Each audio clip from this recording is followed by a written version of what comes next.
Bienvenue dans Budget Chéri, le podcast qui parle d'argent sous toutes ses formes et en toute simplicité, mais aussi et surtout d'état d'esprit vis-à-vis de l'argent, ce que les anglo-saxons appellent le money mindset. Je suis Delphine Pinon, je suis coach en money mindset, c'est-à-dire que j'aide mes clients à se créer la vie à laquelle ils aspirent en adoptant un nouvel état d'esprit vis-à-vis de l'argent, en levant leur résistance et en mettant en place une gestion quotidienne aux petits oignons. Ce podcast, c'est mon kiff personnel dans lequel on parle de vos préoccupations d'argent au quotidien. Est-ce que j'ai intérêt à acheter ma voiture à crédit ou à la louer ? Est-ce que je renonce à toute forme de spontanéité dans ma vie si je fais un budget ? Et pourquoi ai-je la croyance que les budgets, c'est, et je mets des guillemets, un truc de pauvre ? Sachez que vous pouvez me retrouver sur l'Instagram de Budget Chéri.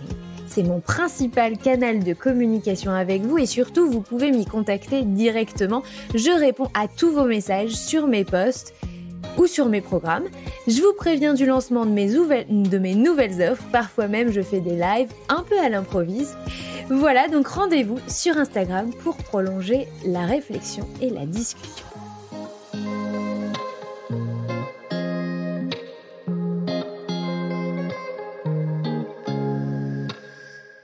L'épisode du jour est consacré à un énorme sujet de préoccupation des Français.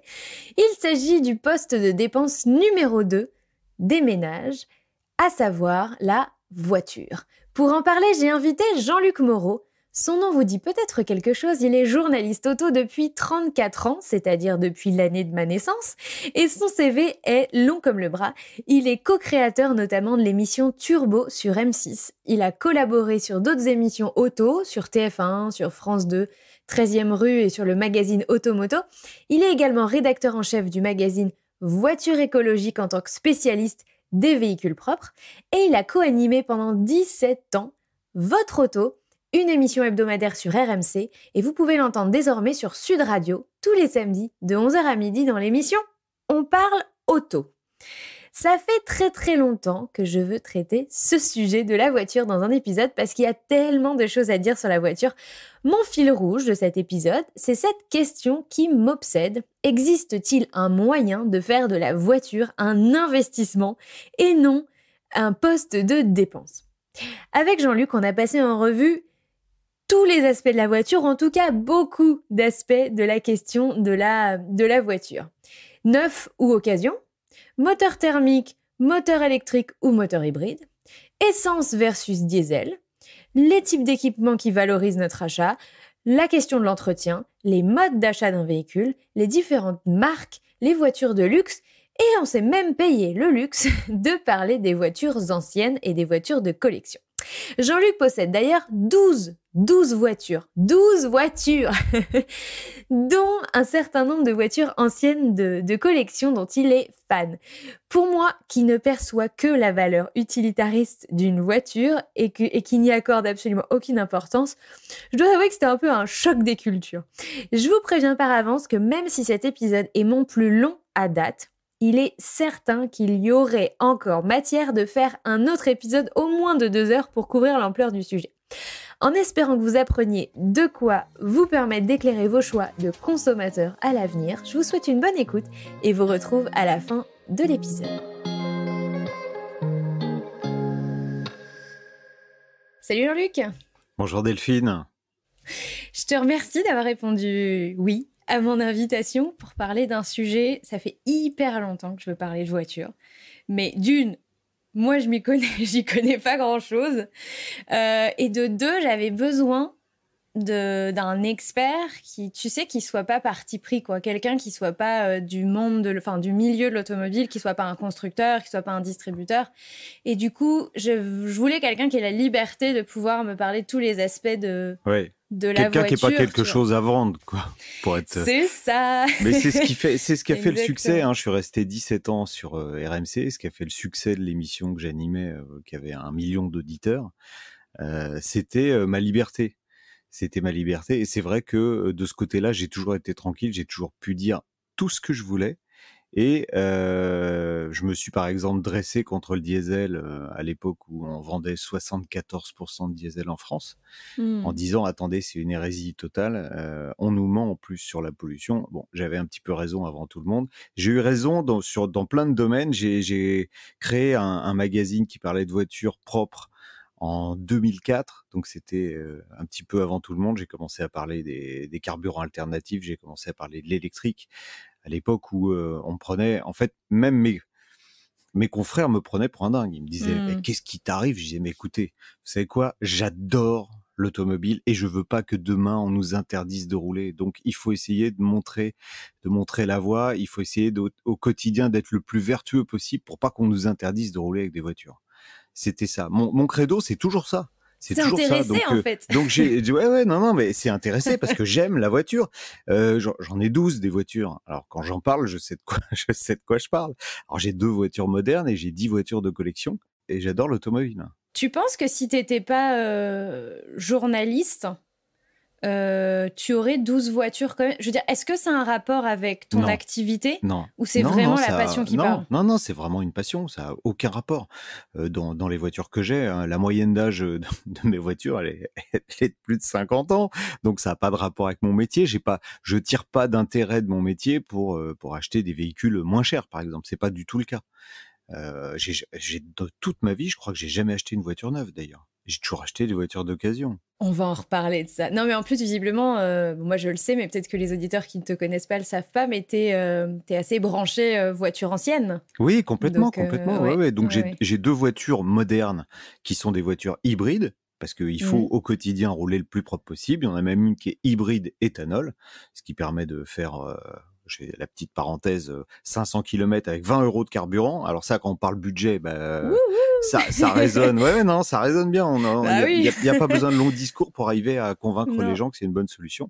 Et puis toutes les autres, la plus récente dans les autres, elle est de 91 et la plus ancienne, elle est de 1960. Et c'est toutes des voitures qui m'ont fait rêver à un moment ou à un autre. Et qui restent des voitures de rêve. Et en plus, alors ça, c'est pour ma banquière si elle m'écoute, en plus, c'est un bon placement. Ça sert à rien d'avoir de l'argent à la banque. Là, on se fait plaisir avec des voitures anciennes, on peut rouler avec. Et en plus, on perd pas d'argent. C'est la seule danseuse qui existe qui vous rapporte des sous.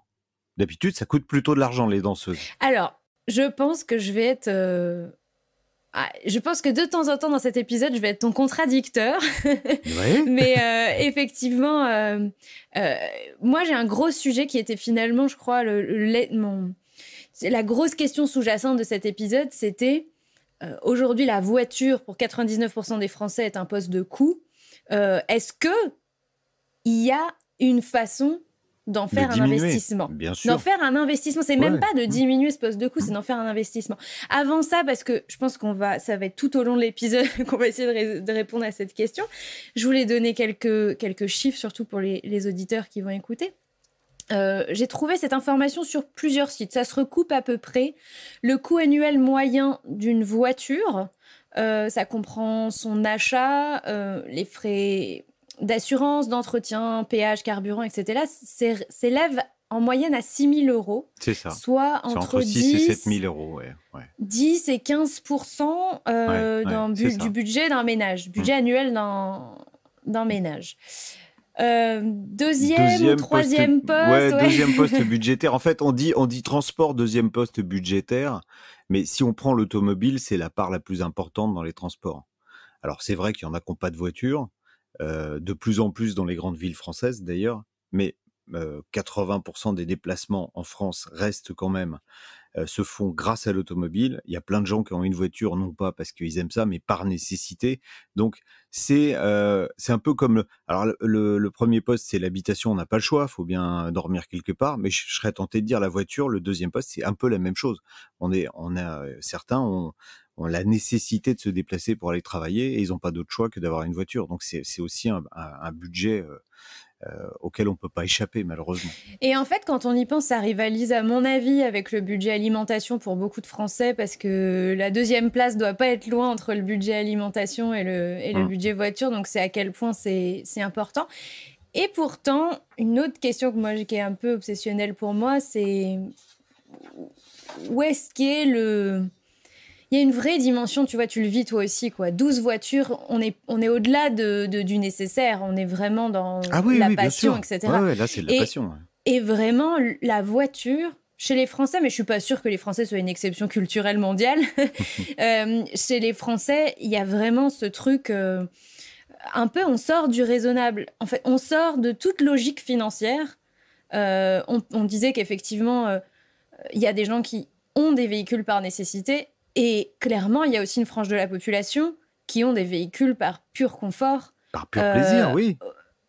Oui, bien sûr. Ah, tu sais, il y a une nuance, à mon sens, entre plaisir et confort. Vraiment, tu sais, je pense qu'un C'est l'étape citadin... d'après, le C'est ça, plaisir. ouais. Ouais, ouais. Mais je pense que ce truc de se dire... Tu vois, tu prends l'exemple d'un citadin qui utilise principalement les transports en commun pour se rendre voilà, et qui va utiliser sa voiture de temps en temps pour aller à la campagne ou aux vacances, tu vois, 6 fois l'année. On n'est pas forcément dans le plaisir de la bagnole, tu vois, de l'objet en lui-même ou de la conduite. C'est, j'ai juste, entre guillemets, je vais être vulgaire, j'ai pas envie de me faire chier les 3 ou 4 fois dans l'année où je vais en avoir besoin, quoi. Tu vois? Ouais, Et ouais. je trouve, mais ça, c'est vraiment un avis personnel, c'est vrai que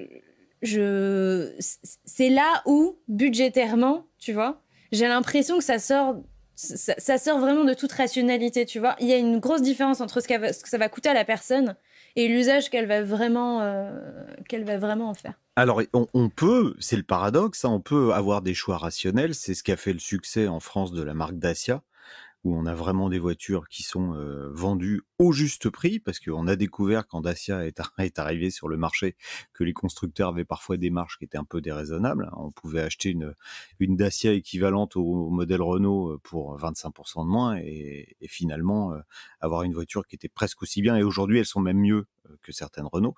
Donc on peut avoir cette dépense-là d'un côté, se dire j'achète la voiture. Alors c'est pas utilitaire parce que la nouvelle Dacia Sandero, franchement, c'est pas un utilitaire, c'est une voiture plaisante à conduire, elle est jolie, on peut acheter cette voiture-là. Donc c'est purement pour l'aspect pratique de la chose. Et à côté de ça, moi je connais des médecins, ils ont une Dacia Sandero pour aller faire leur tournée, et puis à côté de ça, ils ont une Porsche 911 qui sortent le week-end. Donc ils ont les deux. Il y a d'un côté l'achat raisonné, raisonnable, et de l'autre côté la passion où là on compte pas. En fait, on se fait plaisir. Il y a un moment, c'est vrai, quand on a les moyens, l'automobile, c'est un des premiers postes de dépenses déraisonnables, je serais tenté de dire. Dès qu'on commence à avoir un peu d'argent, Ouais. le gars qui gagne au loto, le premier truc qu'il pense, qu'est-ce que je vais acheter? Je vais acheter une Ferrari, voilà, c'est ça. C'est exactement ça. T'interviews les gens qui ont gagné au loto ou ceux qui gagnent au jeu télé ou tu vois des sommes du jour au lendemain comme ça. Tu te dis c'est quoi la première chose que t'as fait? Ils vont te dire soit j'ai acheté une bagnole, soit j'ai fait un voyage, soit les deux. Ouais. La maison arrive juste après. C'est marrant, mais c'est la voiture, c'est le truc dont on rêve et le jour où on peut, ben on le fait. Alors, ce qui n'empêche pas d'avoir fait un achat raisonné et raisonnable avant, mais quand on en a les moyens, bah oui, on se lâche. Et ça, c'est culturel. Et ce qui est très marrant, c'est que les Chinois qui n'ont pas connu l'automobile quand ils étaient petits, parce que l'automobile, c'est quelque chose de nouveau en Chine, la vivent différemment, mais la vivent de la même façon. C'est-à-dire un Chinois, nous, on prend plaisir à acheter une voiture pour la conduire.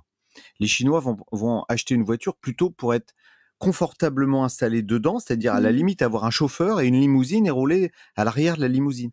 C'est une autre approche, mais ils aiment quand même les belles autos en ayant cette approche complètement différente. Donc on voit bien que culturellement, l'automobile, quand on nous dit, il y a certains maires et certains ministres écolos qui nous disent ouais, faut arrêter de rêver, les avions ça fait plus rêver. L'étape d'après, on va nous dire ouais, l'automobile ça fait plus rêver. Bon, avant qu'on en arrive à plus rêver de voiture, il va se passer un petit moment, je pense. Hein. Et même si ça nous coûte cher. Ouais, à tel point que je trouve que la frontière, c'est, tu l'as dit tout à l'heure, c'est quand on peut se le permettre. Et oui, bien sûr. la voiture est aussi un des premiers objets, non pas un des premiers, mais un objet ostentatoire de richesse. Enfin, c'est aussi afficher son statut social. C'est ça, voilà. Exactement. C'est afficher sa réussite, de dire voilà, j'ai une belle voiture. Il y en a qui sont franchement qui ont franchi la barrière et qui dépensent plus que de raison dans leur voiture. alors c'est pas leur premier poste budgétaire, mais ils vont dépenser 10 fois ce qui serait raisonnable de dépenser pour avoir une belle auto, parce que quand ils sortent, ils s'affichent avec une belle auto. Ils vont casser leur tirelire, ils vont manger des nouilles toute l'année pour se payer une belle voiture. Bah, c'est vrai que, selon mon point de vue, en fait, je trouve ça tellement triste, mais c'est horrible. J'en parlais dans un épisode que j'avais enregistré. On se fait plaisir. Non, mais t'as raison. En fait, j'oublie totalement. Tu sais pourquoi? C'est parce que, pour moi, la voiture n'est pas... Tu vois, c'est la différence entre le coût et la valeur. Pour moi, la valeur d'un véhicule, c'est d'amener une personne d'un point A à un point B, bon, on va dire avec un minimum de confort. Et comme j'ai pas cette dimension du tout de plaisir, souvent, et t'as raison de me corriger, tu vois, moi je suis peinée, ou tu vois, j'ai comme un peu de la peine, voire de la pitié des fois. J'habite dans le nord de la France, mais c'est pas la seule région où il est assez courant de se balader dans les rues et de voir de très belles voitures garées devant des maisons faites de briques et de broc, tu vois. Et tu vois, c'est là où je me dis, ah mince, bon, t'as pas tort de me reprendre, en vrai. C'est juste que probablement que ces personnes-là ont aussi des priorités et des valeurs qui sont juste différentes des miennes. Et ils sont pas probablement très heureux comme ça, je dis probablement. Non, mais t'as jamais eu envie, en croisant une belle voiture, de dire, tiens, je ferais bien un tour dedans? Ça t'est jamais arrivé? Non, vraiment, je t'assure. C'est pour ça que j'ai longtemps repoussé cet épisode sur la voiture. Mais en plus, alors, parce que au-delà, il faut franchir le pas, monter dedans, mais après, il y a des sensations que tu pourras pas éprouver dans autre chose que une voiture puissante, par exemple. Les sensations d'accélération, dans un cabriolet, être grisé par le vent, enfin voilà, ça c'est des... Ça me parle pas. Toute cette dimension-là, mais je serais très heureuse que ça parle à nos auditeurs. Mais exactement. Tu sais, moi, je suis comme beaucoup de femmes, le vent, ça décoiffe. Donc, on préfère garder notre brushing. Mais, non, mais il faut faire une petite queue de cheval quand on est en cabriolet. Mais t'as raison. Alors, j'avais envie de parler un petit peu de... Alors, revenons sur cet aspect de comment est-ce qu'on peut faire de la voiture un produit d'investissement. Alors, avant d'aller sur le côté produit-investissement, pour tous ceux qui nous écoutent, qui ont ou qui n'ont pas un véhicule et qui se demandent en permanence c'est quoi la meilleure façon de dépenser son argent quand on a besoin d'un véhicule. Première question, neuf ou occasion? Alors, on oublie le neuf. Alors là, ça y est, je suis fâché avec tous les constructeurs. Parce que quand vous achetez une voiture neuve, au moment où elle sort de la concession, elle a déjà perdu 20% la valeur de la TVA. Même si vous n'avez pas roulé, elle vaut 20% de moins. Voilà. Vous allez perdre dans la première année au minimum 25% de la valeur de la voiture. Donc, acheter neuf en se disant je fais un investissement, non. Sauf, alors il y a certains cas de figure, vous achetez un modèle exceptionnel à 5 exemplaires et vous avez la chance d'être un des 5 heureux qui a pu en avoir une, oui. Mais là vraiment, mais là on est dans la voiture de collection. Exactement. Limite, on est en plus dans des tarifs qui correspondent pas à ce que Monsieur Tout le Monde peut mettre dans un véhicule. Non, mais dire j'achète une voiture neuve, alors là économiquement c'est la plus mauvaise idée. Acheter un véhicule économiquement. Ouais. D'ailleurs, on le voit aujourd'hui, pratiquement la moitié des véhicules qui sont achetés neufs, c'est des sociétés qui les achètent. Et le marché de l'occasion, en tout cas pour les particuliers, le marché de l'occasion, il est 2,5 fois plus grand que celui du véhicule neuf. Donc on voit bien. Alors d'abord, l'âge moyen des acheteurs de véhicules neufs, il est largement au-delà de 50 ans aujourd'hui. Ça veut dire ce que ça veut dire. Ça veut dire que les voitures, alors, n'ont pas augmenté. Le prix des voitures intrinsèquement n'a pas augmenté. Il est à peu près stable. Par contre, de la vie, mais en revanche, les gens achètent des voitures mieux équipées, un peu plus grandes. Donc en fait, le prix moyen du véhicule a augmenté. Il doit être aux alentours de 24 000 € aujourd'hui. Le prix moyen a augmenté, ce qui fait qu'il y a de moins en moins de gens qui peuvent se payer en fait des voitures neuves. Donc acheter un véhicule neuf en se disant je vais faire une opération financière, non. Dans un cas sur 1 million, oui, mais autrement, non. La meilleure solution, ça reste l'occasion. C'est quoi les marges des constructeurs? Alors, en fait, il n'y a pas de règles. Elles peuvent être extrêmement faibles. Tout à l'heure, on parlait de Dacia, ils ont des marges. Alors, ils communiquent pas sur leurs marges, bien évidemment, mais ils ont des marges qui sont... les constructeurs automobiles vendent des gros volumes en faisant des marges qui sont... eux-mêmes disent finalement, c'est beaucoup d'efforts pour gagner pas beaucoup d'argent. Et c'est vrai. C'est pas sur les voitures neuves qu'ils vont gagner de l'argent. Ils vont gagner de l'argent après sur l'entretien des véhicules. Voilà, les ventes de pièces détachées, etc. Là, ils ont des marges à 45%, donc là, ils ont des vraies marges. Mais sur les véhicules neufs, on va dire quand c'est entre 2 et 10%. Et 10% sur les véhicules de luxe, mais on est plutôt à 2-3% sur un véhicule de petite catégorie, donc c'est que dalle. 2-3%, ah ouais, tu vois, tu vas acheter une Clio, elle est à 2-3%. Mais Renault gagne, je vais pas dire qu'ils gagnent pas d'argent, ils gagnent de l'argent, mais ils en gagnent peu par rapport à ce que ça leur coûte en investissement au départ. Le constructeur le plus rentable qui est Porsche, il doit être à 11% de marge. C'est ça qui explique notamment le shift des constructeurs vers la location longue durée et vers le leasing. Ils ont mis ça en place en faisant croire aux gens que regardez, vous payez pour 350 € par mois, vous avez la voiture dont vous avez toujours rêvé et que vous pourriez pas vous acheter, c'est que 350 €. Vous maîtrisez votre budget parce que c'est 350 € tous les mois, donc il n'y a pas de surprise, il n'y a pas de mauvaise surprise. En plus, au bout de 3 ans, la voiture, on vous la reprend ou vous pouvez la racheter en rajoutant un petit quelque chose. Mais quand on fait le calcul, qu'on met tout bout à bout, financièrement parlant, c'est pas rentable du tout. C'est d'autant moins rentable qu'aujourd'hui, les crédits sont à des taux extrêmement bas et que la meilleure solution quand on veut acheter une voiture, c'est de prendre un crédit qui va être à 1,5%, de prendre un crédit auto, d'acheter la voiture plutôt que de faire une location avec option d'achat ou de la location longue durée. Financièrement, c'est pas rentable. C'est rentable pour ceux qui ont des sociétés et qui peuvent défalquer ça en fait de leurs bénéfices, mais pour le particulier, c'est pas rentable. C'est de la tranquillité, mais c'est pas de la rentabilité. C'est de la tranquillité notamment parce qu'il y a un certain nombre de services associés en fait. On en revient au même. Exactement, c'est que oui, il y a des services, on s'occupe de rien. Services, voilà, en fait. l'entretien souvent est compris. Il y a même dans certains contrats les pièces d'usure, les pneumatiques, etc. qui sont compris. Bon, mais c'est un argument de fou en fait parce qu'on voit bien que moins les gens ont envie de s'occuper des choses. Oui, plus on leur facture un service derrière. Ouais, voilà, exactement. En fait, c'est le prix de la tranquillité, comme on dit. Exactement. En plus, là, on leur dit dans 3 ans, la voiture, vous pourrez la changer puis en avoir une neuve. Et vous vous occupez pas de la revendre, c'est pas votre problème. C'est nous, on reprend la voiture et vous continuerez à payer la même chose et vous aurez une voiture neuve. Mais quand on fait le calcul, vraiment, si on se pose et qu'on fait le calcul, on se rend compte que finalement, c'était beaucoup plus cher. Alors certes, ça vous a évité d'aller à la banque solliciter un crédit, ça vous évitera de mettre une annonce sur les sites de vente quand il faudra vendre la voiture, de négocier avec un acheteur qui va peut-être pas être sympa, mais tout ça, vous le payez. Personne on vous en fait pas cadeau. Et ça renchérit aussi aujourd'hui le coût de détention de l'automobile. Le fait qu'on ait de plus en plus de ces formules de location renchérit en fait plutôt que de diminuer le budget des ménages. C'est ce qu'on essaie de nous faire croire. C'est le prix de la tranquillité. C'est pas du tout ça. En fait, on est en train d'augmenter le coût de l'automobile dans les budgets des ménages avec ces formules-là. Mais intuitivement, moi j'avais l'impression que le prix d'une voiture avait considérablement augmenté au fil du temps.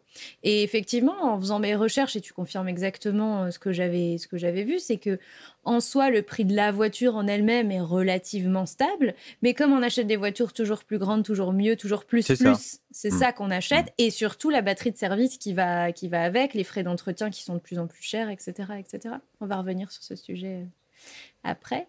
Donc, les locations, pas tip-top.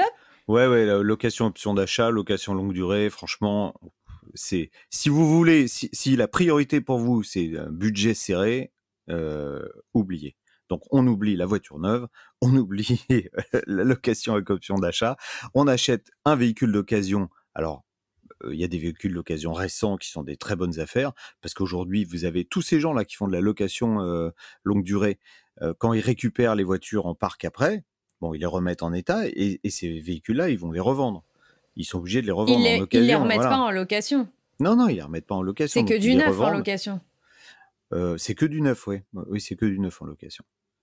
Donc, il y a de belles opportunités, d'autant plus en ce moment où on est à une phase transitoire parce qu'il y avait beaucoup de diesel à la fois dans les flottes d'entreprise et dans les contrats de location longue durée. Les loueurs professionnels.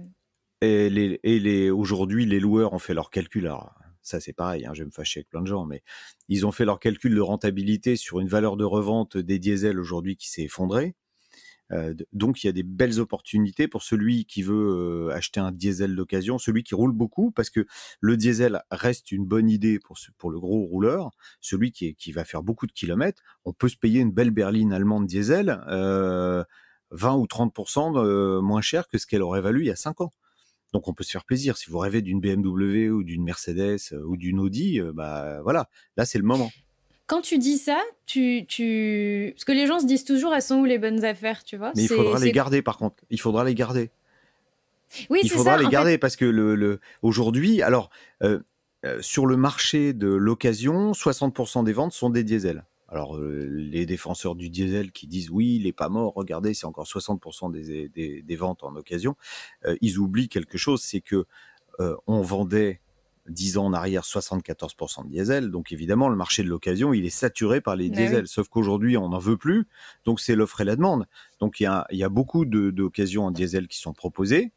Alors on dit c'est 60%, ok, mais quand vous mettez votre Scénic en vente et qu'il y en a 40 autres pareils qui sont à peu près au même prix, bah le gars qui est acheteur il peut négocier le tarif, hein. On peut tirer les prix vers le bas à partir du moment où il y a beaucoup d'offres et qu'il y a peu de demandes.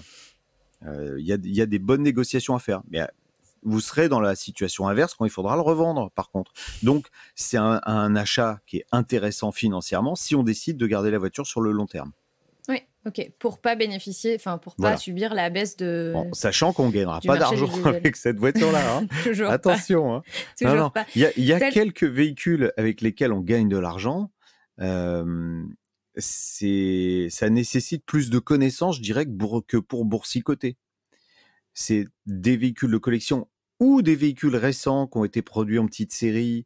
De toute façon, il faut toujours avoir présent à l'esprit que si on achète une voiture en tant qu'investissement, hein, on va parler c'est la micro-niche de l'investissement automobile. En tant qu'investissement, si on se fait plaisir, c'est gagné. Ça veut dire qu'il y a d'autres gens qui auront ce même plaisir, donc on aura des acheteurs, etc. Un Scénic diesel première génération, ça sera jamais une voiture de collection, même dans 40 ans, même dans 50 ans. Donc de dire j'en achète un aujourd'hui parce que ça vaut rien et je le mets dans un coin et je vais gagner des sous plus tard, non. Tout à l'heure, je t'entendais parler. Tu parlais des berlines allemandes qu'on pouvait avoir éventuellement à moins 30%. Est-ce que c'est auprès d'un particulier avec un bon pouvoir de négociation, parce que potentiellement il y a d'autres voitures comme ça, ou est-ce qu'il y a des réseaux spécifiques on achète ce type d'occasion, ce type d'affaires, on lâche chez le concessionnaire du coin, ou c'est alors des réseaux un petit peu... parce qu'il y a des vendeurs de voitures d'occasion qui rachètent des lots complets auprès des loueurs, justement. Donc ils vont racheter 150 ou 200 voitures d'un coup. Chaque jour qu'elles passent sur leur parc, ils perdent de l'argent.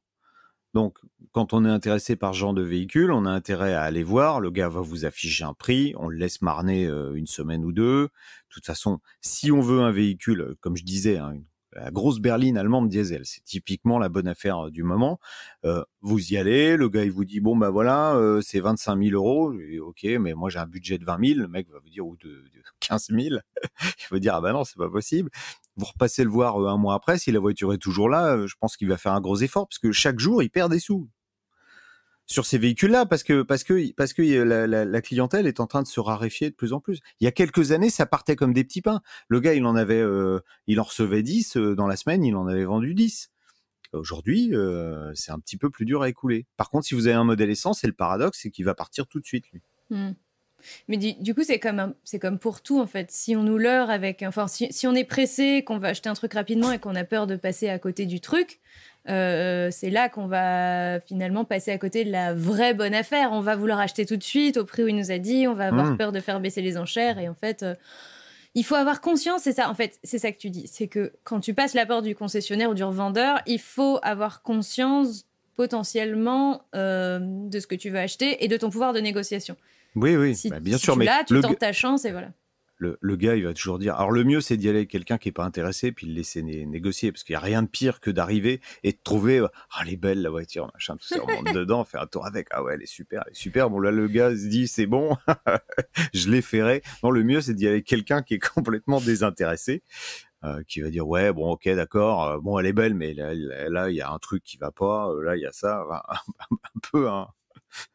un peu un grognon et puis laisser ensuite après laisser le vendeur marner un petit peu et puis revenir à la charge un peu plus tard. Ça marche pas mal. Mais on gagnera pas d'argent non plus là, hein. Attention. Non, Hein. mais non, je on sais. fait une affaire, mais une affaire, ça veut pas dire qu'on gagne de l'argent. Hein.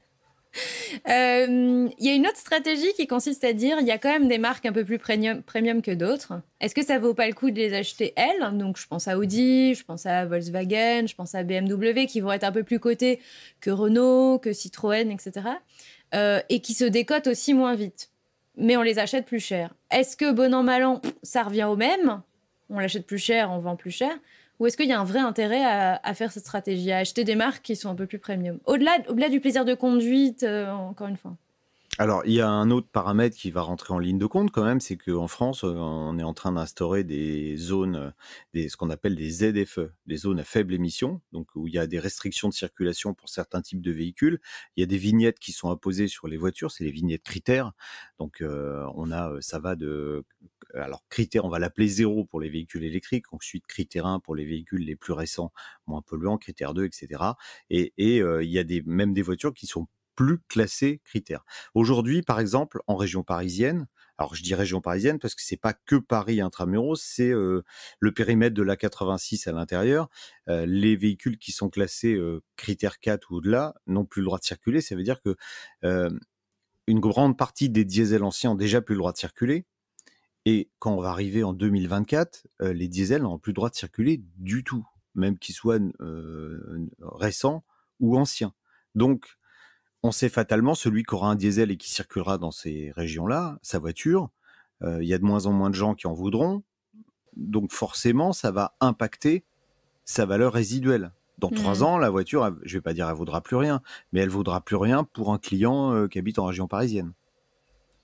Donc tout ça, ça va être l'évolution de la réglementation a aujourd'hui un impact sur la valeur de revente potentielle de la voiture. Le problème, c'est que les gens, il faut être un vrai spécialiste pour savoir ce qui va arriver comme réglementation dans les années qui viennent et pouvoir anticiper ça. Donc, un achat aujourd'hui automobile, autant ça pouvait être un coup de cœur il y a 20 ans, autant aujourd'hui, ça doit être réfléchi. Il faut se dire, bon, ok, cette voiture-là m'intéresse, comment je la finance? Voilà. Est-ce que j'achète neuf occasion? On a vu, bon, j'achète occasion. Comment je la finance? Je réfléchis à ça. Est-ce que réellement c'est le véhicule pour le bon usage? Parce qu'il y a ça.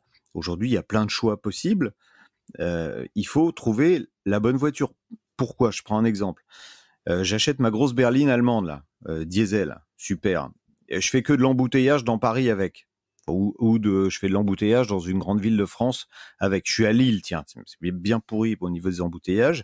Je fais des embouteillages à Lille. Mon diesel, il va détester les embouteillages, il va s'encrasser, ma voiture va tomber en panne, et là, je vais me souvenir en allant chez Mercedes que c'est une Mercedes quand elle sera en panne. Donc, non seulement j'aurais pas pris beaucoup de plaisir à rouler avec, mais ça va me coûter un bras. Donc, il faut dès le départ, en fonction de l'usage qu'on a, faire le bon choix du véhicule. Ça rentre en ligne de compte aussi. Faut presque être un spécialiste aujourd'hui pour acheter une voiture. Le bon véhicule, le bon usage, le bon financement, et qu'est-ce qui vaudra? Combien de temps je le garde?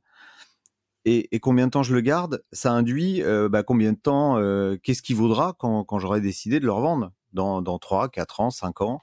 Ou est-ce que je le garde jusqu'à ce qu'il soit usé complètement? Enfin, voilà. Ça devient sophistiqué, le choix. Est-ce que tu vas me dire la même chose? Est-ce qu'on doit garder un véhicule jusqu'au bout ou est-ce qu'on doit en changer régulièrement? Tu vas me dire... Ça dépend. Effectivement, si on possède aujourd'hui un diesel, on a presque intérêt à aller jusqu'au bout, sauf, effectivement, si on est empêché par la réglementation. C'est presque un peu ça. Alors, il y a deux aspects qui sont presque antinomiques. C'est que plus on garde une voiture longtemps, plus c'est écologiquement responsable, puisque la matière première, en fait, l'émission de la construction du véhicule et de sa destruction, c'est pas du tout négligeable dans ce qu'on appelle le bilan carbone d'un véhicule. Donc, plus on la garde longtemps, en fait, plus on va minimiser ça. Ça, c'est la première chose. Donc, inciterait plutôt les gens à garder leur voiture longtemps. Après, les véhicules modernes répondent à des normes anti-pollution qui sont plus récentes, donc sont moins émetteurs que les véhicules anciens. Donc, c'est pour ça qu'on met des primes, on appelle ça prime à la conversion, mais c'est des primes à la casse. C'est pour ça qu'on met des primes à la casse pour inciter les gens à remplacer leur vieille voiture par une voiture plus récente qui va être moins polluante. Après, le bilan global de tout ça, c'est pareil. On veut nous faire croire que je mets ma voiture qui a 10 ans à la casse et j'en reprends une neuve, que écologiquement c'est bien. Pas forcément. Pas forcément. C'est un calcul qui devrait être fait avec précision. Donc, l'idéal, ce serait d'avoir une vieille voiture peu polluante, trouver une Toyota, une Toyota Prius de 1997. Bon, c'est super moche, mais c'est hyper fiable. Et bon, ça, voilà. Garder. Le mec a acheté une Prius en 97 qui roule toujours avec. Lui, c'est un vrai écolo. Parce qu'il a acheté quelque chose d'écologique à l'époque et il la garde et il peut l'user. On achète une voiture d'occasion d'une marque qui globalement peut se réparer, s'entretenir facilement chez un garagiste. Il faut penser à ça. Il faut penser au budget entretien, mais on en parlera, j'imagine, après. Le budget entretien, c'est un gros poste. Avec un moteur adapté à sa consommation, mais alors, en faisant attention, en essayant d'anticiper la réglementation. T'as dit le mot, parce que consommation, aujourd'hui, dans le budget, les gens ont majoritairement choisi du diesel pendant 2, même 3 décennies. Pourquoi ? Parce que les taxes sur le diesel étaient plus basses que celles sur l'essence, parce que hors taxe, en fait, le prix d'un litre de super est inférieur au prix d'un litre de gazole, hors taxe. Sauf que quand on rajoute les taxes, il y a beaucoup moins de taxes sur le gazole que sur l'essence, ce qui fait qu'on se retrouve avec un litre de gasoil à la pompe qui est moins cher, et c'est ça qui a incité les gens à rouler au gazole. C'est pas qu'ils avaient envie de rouler au gazole, c'est juste que ça leur coûtait moins cher au kilomètre parcouru, d'abord parce que les voitures diesel consommaient moins et que le prix du gasoil était inférieur. Donc c'est ça qui a dirigé massivement les Français vers la dieselisation du parc. Le prix du carburant, il va évoluer. Bon, il y a eu les gilets jaunes. On devrait aujourd'hui avoir un gasoil en France plus cher que l'essence. Il y avait un tableau de marche qui avait été prévu. Alors attention, là, ça va être un petit peu technique. Pourquoi ? Parce que dans un litre de gazole, il y a plus de carbone que dans un litre d'essence. Alors il y en a plein qui vont dire, bah, attendez, on nous dit que justement, ça émet moins de CO2. Il y a plus d'énergie dans un litre de gasoil que dans un litre d'essence. Puisqu'on compte en litres, en fait, c'est une erreur de compter en litres. Il faudrait nous vendre des kilowattheures. C'est ce qu'on paye quand on a son compteur électrique. Delphine, faut pas me perdre. Hein. Non. Donc on paye des kilowattheures. Donc on paye une énergie. Or, quand on achète de l'essence ou du gasoil, on n'achète pas une énergie, on achète un volume, ce qui est complètement ridicule. Donc, on devrait le payer de l'énergie. On devrait acheter l'essence et le gasoil en fonction de l'énergie qu'il contient. Donc, comme je disais, il y a plus d'énergie dans le gazole. Quand on brûle un litre de gazole, on émet plus de CO2 que quand on brûle un litre d'essence. Voilà. Donc, il y avait une taxe, la taxe carbone, tout le monde se rappelle, une taxe carbone. La taxe carbone devait s'appliquer en fonction des émissions de carbone de chaque carburant. Il y avait plus d'émissions de carbone sur un litre de gasoil que sur un litre d'essence. Donc, naturellement, avec l'application de cette taxe, on aurait dû avoir un renchérissement extrêmement rapide du gasoil. Il devrait être aujourd'hui beaucoup plus cher que l'essence. Or, il y a eu la crise des gilets jaunes. Bon, il faut dire que la France, quand même, est la championne d'Europe des taxations de carburant. L'erreur stratégique qu'a fait Macron à l'époque, il fallait pas augmenter le gasoil, fallait diminuer l'essence. Hein, c'était ça, je pense que là, ils doivent s'en mordre les doigts aujourd'hui. Donc, il a fallu qu'ils renoncent à cette taxation carbone, ce qui fait que le gasoil aujourd'hui, il est toujours un peu moins cher que l'essence. Hein, mais c'est provisoire. C'est provisoire. Donc, ce que je veux dire là dans cette démonstration, c'est que quand on achète un véhicule aujourd'hui, il faut anticiper le prix futur du carburant. Parce que aujourd'hui, le gasoil reste moins cher que l'essence, ça durera pas. On sait que ça durera pas. Ça va s'inverser. Ça va s'inverser dans combien de temps ? J'en sais rien. Sans doute, on va dire en 2025, le gasoil sera plus cher que l'essence. Après, les taxes sur ces carburants-là vont continuer à augmenter. Pourquoi ? Parce qu'on veut nous faire adopter des carburants moins polluants. ce qu'on appelle les carburants alternatifs. Il y a quoi en France de disponible? Il y a le GPL et il y a le superéthanol E85. Tout à l'heure, quand je disais, moi, je fais un plein de 20 € et je fais 500 km avec 20 €, pourquoi? Parce que 1 litre de superéthanol E85, ça vaut 65 centimes, c'est moitié moins cher qu'un litre d'essence. Il y a Ford qui fait en ce moment, qui sort des modèles qui sont flex fuel, ça s'appelle flex fuel, quand on peut rouler ou à l'essence ou à l'éthanol, qui fait des modèles flex fuel d'origine. Ils font une pub à la télé en disant, voilà, vous payez votre carburant moitié moins cher. C'est vrai, le litre est moitié moins cher. Bon, la voiture consomme un petit peu plus, mais avec un carburant moitié moins cher. Donc, il y a ça aujourd'hui à prendre en compte quand on achète un véhicule, alors neuf ou d'occasion, c'est quel carburant je mets dedans, quelles sont les perspectives de hausse, parce que j'allais dire de hausse ou de baisse, mais de baisse, il n'y en aura jamais. Quelles sont les perspectives de hausse des carburants futurs? Est-ce que si j'achète un diesel aujourd'hui parce que ça me coûte pas trop cher, est-ce que ça sera pareil demain? Là, c'est la réponse, on la connaît, c'est non. Le budget essence, c'est pareil, il va augmenter aussi. Alors, on peut se tourner vers le GPL qui a un prix à peu près stable depuis des années. Il doit être à 90 centimes le litre aujourd'hui. Ou le superéthanol qui est encore moins cher. C'est des carburants qui vont, je pense, encore pour peut-être une petite décennie, être proposés à des prix attractifs. Et puis après, on a tout ce qui est électrification. Bon, aujourd'hui, on nous vend une voiture électrique en nous disant ça coûte 3 € 100 km. Bon, ça coûte 3 € 100 km quand on recharge à la maison. Si on fait le plein à une borne à l'extérieur, c'est plus du tout le même tarif. Et puis, qu'est-ce qui va se passer demain? Alors, j'ai le chiffre, il est juste énorme. En France, c'est l'automobile, c'est 86,4 milliards d'euros. Et rien que sur les carburants, c'est 43 milliards d'euros. Les carburants rapportent en taxes. Ah, en taxes, ok. Les carburants rapportent en taxes à l'État chaque année 43 milliards d'euros.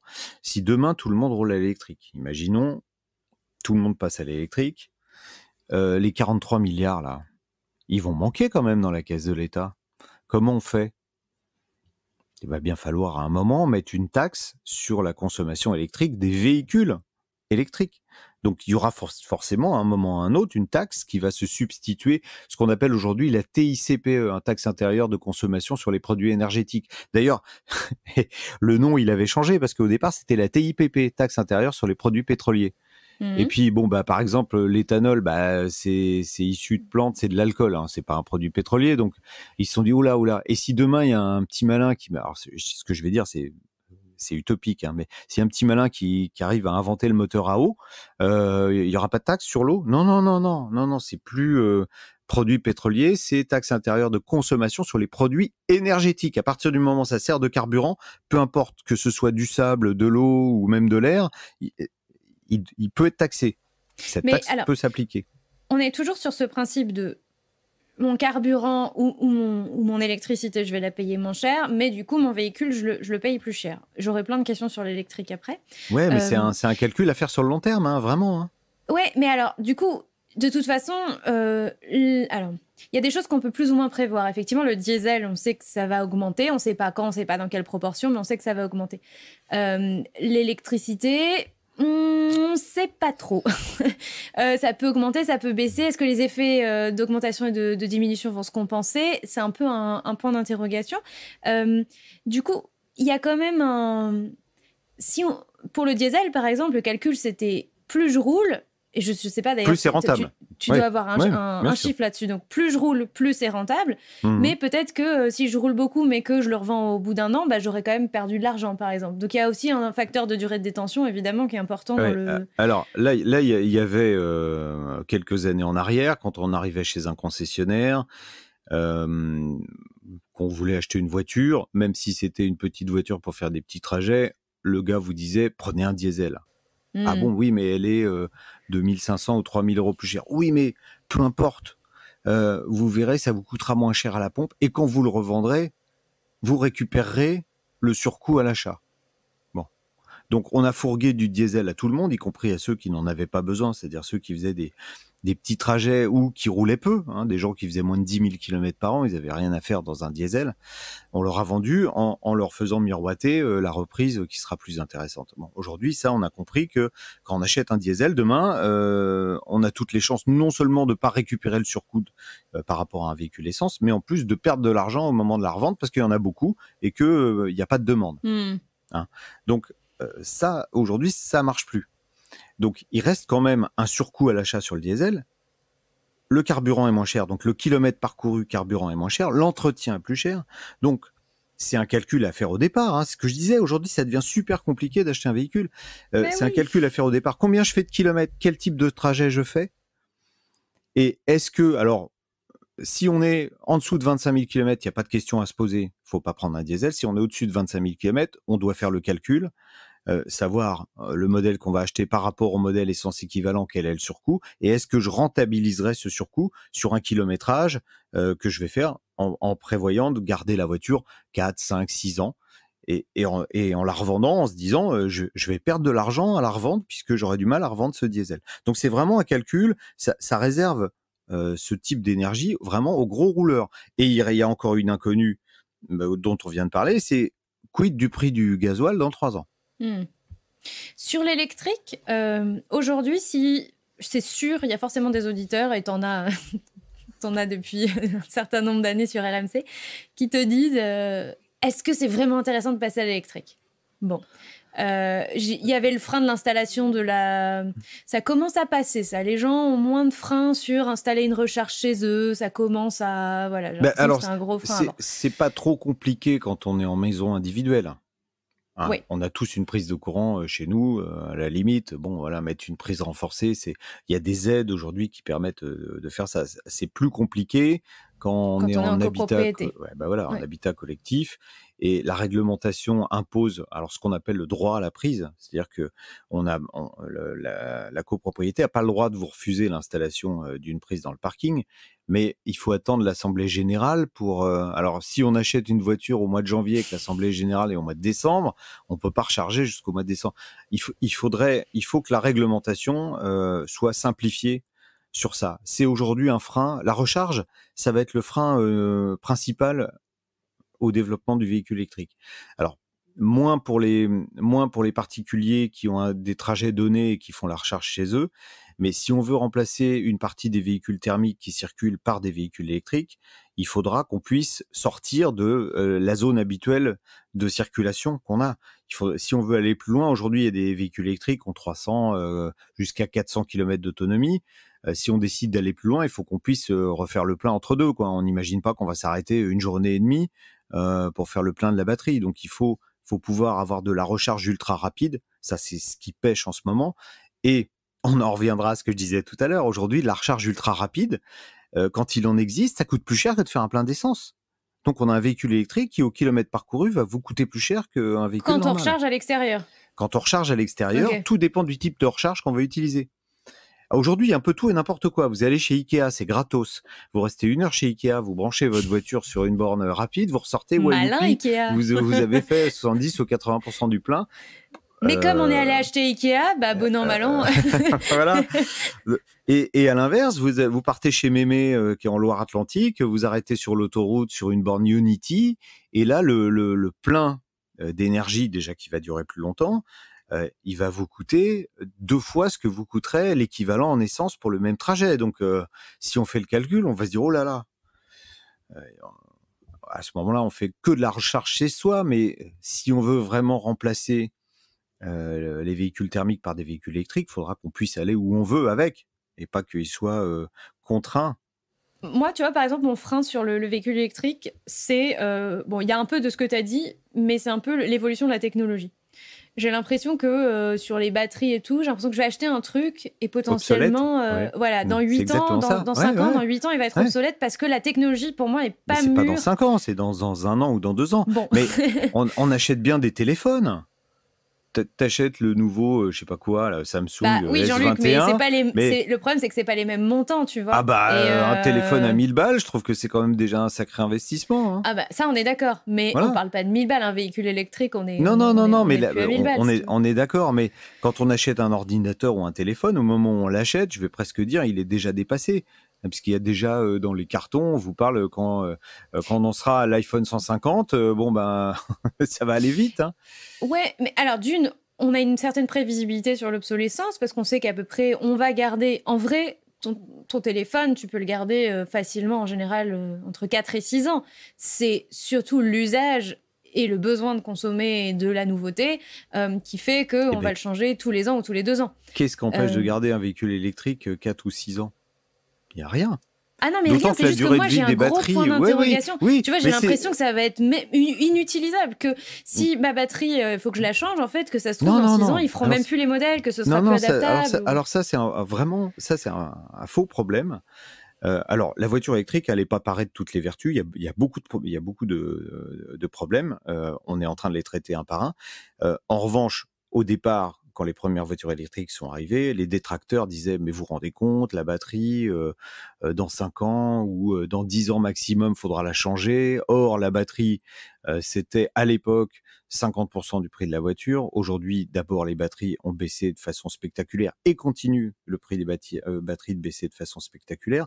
Et surtout, on s'est rendu compte que les batteries automobiles, qui sont parce que autant avec son téléphone on peut faire n'importe quoi, c'est-à-dire on le laisse et puis on retrouve la batterie à plat. La technologie de lithium-ion déteste les extrêmes, c'est-à-dire la décharge profonde et la charge complète. Un téléphone portable, si on veut que la batterie dure longtemps, jamais le descendre en dessous de 20% et jamais, à la limite, jamais le charger complètement, quoi. Le laisser toute la nuit à charger, c'est une hérésie. Donc ce que on fait mal sur les téléphones portables, on peut pas le faire sur sa voiture parce que l'électronique de gestion de la batterie de la voiture permet pas la décharge profonde et ne permet pas une recharge complète. Les gens disent ah bah si, moi je la charge ma voiture à 100%. Non. L'ordinateur vous dit que c'est à 100%, mais en fait non, il y a une marge pour la batterie qui permet de préserver la batterie. Tout ça pour en venir où ? Bah, ce qu'on imaginait à 10 ans, on sait aujourd'hui qu'on a au moins 15 ans de durée de vie sur une batterie automobile et que en plus au-delà de ces 15 ans, elles auront une deuxième vie. Donc elles vont être utilisées à poste fixe pour du solaire ou pour de l'éolien et donc l'obsolescence des batteries, c'est pas un sujet parce qu'en fait les voitures seront usées en même temps ou peut-être même avant les batteries. Donc on ne remplacera pas, sauf cas exceptionnel, parce qu'il peut arriver qu'il y ait une panne. On peut avoir un accident, là il y aura un remplacement de batterie, mais sur un usage normal, après il peut y avoir des usages délirants, mais on laisse ça de côté. Sur un usage normal, on n'aura pas de remplacement de batterie prévu pendant la durée de vie du véhicule électrique. Donc ça, c'est pas un sujet en fait. Pour toi, l'électrique aujourd'hui, c'est j'habite en périphérie d'une grande agglomération, peu importe laquelle en France. J'ai des trajets de chez moi à mon travail, de domicile-travail, qui sont entre une demi-heure et 1h30 par jour. J'ai la possibilité de recharger chez moi. Est-ce que l'électrique est une... Ce que je comprends, en fait, de ce que tu me dis, c'est que l'électrique est peut-être une bonne option pour une voiture secondaire, mais peut-être pas comme véhicule de remplacement si 3 ou 4 fois dans l'année, on part en vacances, etc. Tu vois ? Ben oui, mais alors, est-ce que il faut acheter un gros véhicule qui va prendre de la place, qu'on va garer, pour partir 3 ou 4 fois dans l'année avec ? Ce qui est très intéressant, c'est que ceux qui sont passés à l'électrique, en fait, aujourd'hui, roulent plus avec leur voiture électrique qu'avec leur voiture thermique. C'est-à-dire, au départ, ils se sont dit, ça va être une deuxième voiture. Et puis, en fait, d'abord, ils se rendent compte que c'est sympa à conduire. Ça, c'est le premier truc. Donc, comme c'est agréable à conduire, bah, ils l'utilisent au maximum. Puis, ils se rendent compte La conduite est très différente. Moi, j'ai jamais conduit une électrique. C'est différent, l'expérience. Ouais, parce que ce que les gens aiment bien, alors ils se sont habitués au diesel. Ce qui est bien sur le diesel, c'est qu'on a beaucoup de couples à bas régime. Donc, dès qu'on accélère, hop, on a tout de suite des reprises qui sont toniques. L'électrique, encore plus, puisqu'en fait, le couple maximal d'un moteur électrique, c'est au démarrage. Donc, au moment où on est au démarrage, on appuie sur la pédale, paf, On a un coup de pied aux fesses, donc c'est assez plaisant. Il y a une espèce, j'allais juste utiliser le mot, de force tranquille à rouler en électrique. C'est-à-dire, on sait que dès qu'on va appuyer, hop, ça va répondre tout de suite. Donc, les gens trouvent ça agréable. C'est vrai que c'est pas bruyant. Quand ils font leurs calculs, au final, ça leur coûte moins cher au kilomètre parcouru. Donc, on se retrouve, la voiture principale devient la voiture secondaire, qui sert plus que pour partir en vacances, et la voiture électrique devient la voiture principale, qui sert tous les jours à tout le monde. Et ils en arrivent à se poser cette question, mais dis donc, le monospace ou le SUV qui est dans le garage 99% du temps dans l'année, est-ce que c'est bien nécessaire de payer une assurance, de payer tout ça? Et si on louait un véhicule pour partir en vacances, ça nous coûterait combien? Et ils se rendent compte qu'au final, ça leur coûte moins cher de louer un véhicule pendant un mois, une grosse voiture pour partir en vacances en famille, que de payer toute l'année l'entretien, l'assurance, le garage d'une grosse voiture. Ah, je suis preneuse de ton avis, parce que moi, ça fait 10 ans. Je suis pas bien vieille, hein. J'ai 34 ans. J'ai l'impression que ça fait 10 ans que j'entends ça. N'achetez pas de grosses voitures. Évidemment, si vous êtes une famille de 7, enfin même une famille de 5 ou 6, voilà. Ouais. Mais si vous êtes moins de 4 personnes, 4 personnes au moins dans le foyer, arrêtez d'acheter des grosses voitures et louez des grosses voitures ou n'achetez pas une deuxième voiture et louez un truc en vacances plus gros. Je ne connais personne qui le fait. Qui le fait. Ouais, tu vois, c'est... Alors, mais alors, c'est des gens qui disent ah ouais, t'as raison, économiquement, tout le monde a compris qu'économiquement, c'était beaucoup moins coûteux, mais personne ne le fait. Mais il y a un défaut quand même, un défaut à ça, c'est que tout le monde va vouloir une grosse voiture au même moment. C'est au moment des départs en vacances. Oui, donc, tout à fait. Il y en aura pas. Donc le gars où les prix augmentent. Et alors exactement. Dans l'année, ça coûte pas cher, et au moment où tout le monde part, les prix sont multipliés par 2 ou 3, et puis il y en a pas. Donc il suffit de se faire avoir une fois, et puis on dit ah bah ouais non mais ils sont gentils, leur truc de location, j'ai voulu louer un monospace, il y en avait plus. Voilà, bon, effectivement le défaut il est là. Le défaut, il est là. Donc c'est une vraie option, mais il faut être un bon planificateur si faut prévoir 6 mois avant qu'on va partir pour louer le truc. Enfin bon, c'est le défaut de la cuirasse, il est là. C'est pour ça qu'il faudra qu'à un moment ou un autre, si vraiment l'électrification du parc se fait, et elle va se faire, on puisse se déplacer plus loin que le rayon d'action normal du véhicule. C'est-à-dire si on a 300 km d'autonomie, il faut qu'on puisse faire plus de 300 km dans la journée, autrement c'est pas jouable. Donc l'infrastructure de charge ultra rapide, c'est le maillon aujourd'hui nécessaire au développement de véhicules électriques, et c'est ce qui va coincer en France, ça c'est clair, c'est sûr. Donc il faut voilà. Il y a eu des mauvais choix qui ont été faits, qui étaient un petit peu dictés par EDF. Bon allez, je vais me fâcher avec eux, mais il y a un moment, il faut bien balancer les gens qui sont des freins au développement. Non, mais c'est vrai. Au départ, EDF, ça les intéressait qu'on charge la nuit chez nous. Pourquoi ? Parce qu'il y a des centrales nucléaires en France, et qu'une centrale nucléaire, on l'arrête pas en appuyant sur un bouton. On la déconnecte du réseau, parce qu'il faut que le réseau soit équilibré entre la fourniture d'énergie d'un côté et ce qu'on consomme de l'autre. Donc, il faut un équilibre, sinon le réseau il pète. En fait, EDF ne sait pas, le réseau nucléaire ne sait pas stocker. Non, on ne sait pas stocker, mais on débranche la nuit. Utiliser nos batteries de nuit pour stocker. Alors, c'est ce qu'ils veulent faire. Donc il faut une centrale la nuit. Alors on peut la ralentir un petit peu, puis on la débranche du réseau, c'est-à-dire elle chauffe les petits oiseaux et continue à tourner. La nuit, les centrales nucléaires, on les arrête pas. Ceux qui pensent qu'on les arrête la nuit, ça aurait été bien à Fukushima qu'on puisse l'arrêter en appuyant sur un bouton, mais c'est pas comme ça que ça se passe. Donc EDF, ça les intéressait qu'il y ait une consommation la nuit. Bon, c'est très bien dans l'absolu, c'est très bien, mais ça a empêché de développer la charge ultra rapide dans la journée. Et puis après, il va se poser un autre problème, c'est que, alors pareil, les détracteurs disent, mais si on branche toutes les voitures le soir en rentrant à 19h, ça va faire péter le réseau. Alors, oui et non. Si on le voit comme ça, ouais, ça va faire péter le réseau. Sauf que la voiture électrique permet une chose. Elle permet de stocker justement l'énergie. C'est-à-dire, on la branche, elle va stocker l'énergie aux heures où on est en surproduction d'électricité, et il y a aujourd'hui des systèmes, ça s'appelle Vehicle to Grid, V2X, qui permettent de restituer. Alors pour l'instant c'est en test, mais les nouveaux véhicules électriques sont prévus pour pouvoir faire ça, pouvoir restituer lors des pics de consommation l'énergie qui est stockée dans la batterie, la restituer au réseau. C'est-à-dire que vous allez charger votre voiture avec une électricité, je dis n'importe quoi, à 5 centimes le kilowattheure, parce que c'est vraiment à des horaires où de l'électricité, il y en a, on ne sait pas quoi en faire. Donc, vous allez la payer une misère et vous allez la revendre 75 centimes du kilowattheure au moment où il y a des gros pics de consommation et où là, les énergéticiens ont réellement besoin de cette puissance-là. Donc, ça va, contrairement à ce qu'on peut penser, ça va permettre de peut-être fermer des centrales nucléaires même. Alors que tout le monde dit ouais, la voiture électrique, il faudra ouvrir des centrales. Non, la voiture électrique permettra d'équilibrer en fait la consommation énergétique. Mais c'est intéressant, c'est aussi là, on se rapproche à nouveau de la voiture investissement. C'est-à-dire, bon, on n'est pas, voilà, on serait pas dans un rendement de dingue, mais est-ce qu'on peut gagner de l'argent avec sa voiture électrique? C'est comme le photovoltaïque, tu vois. On pourrait, mais c'est exactement ça. Demain, on pourrait. J'ai ma voiture électrique à la maison. Alors, il faudra retravailler mais ça, parce que le prix, nous, de l'électricité, on a grosso modo, alors, on a deux tarifs. Hein. Il y a celui qui a le tarif tout le temps le même, puis il y en a qui ont un tarif jour-nuit, avec une différence entre jour et nuit qui est pas énorme. Alors que pour l'énergéticien, lui, la différence, parce que eux, ils achètent l'énergie, les prix de l'électricité, ils varient de toutes les 10 minutes, hein, et c'est x10. Hein. Donc, eux, ça les intéresse, ce lissage les intéresse pour justement éviter d'avoir des envolées du cours de l'électricité comme ça.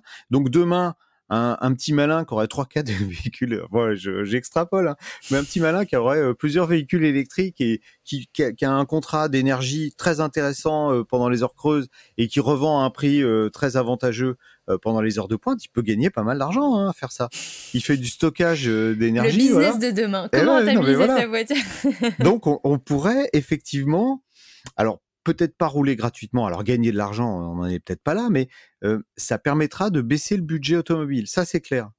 Si demain on arrive à mettre ça en place, et on y arrivera, puisque les Japonais ont réussi à le faire, on y arrivera, et ça permettra de diminuer les coûts.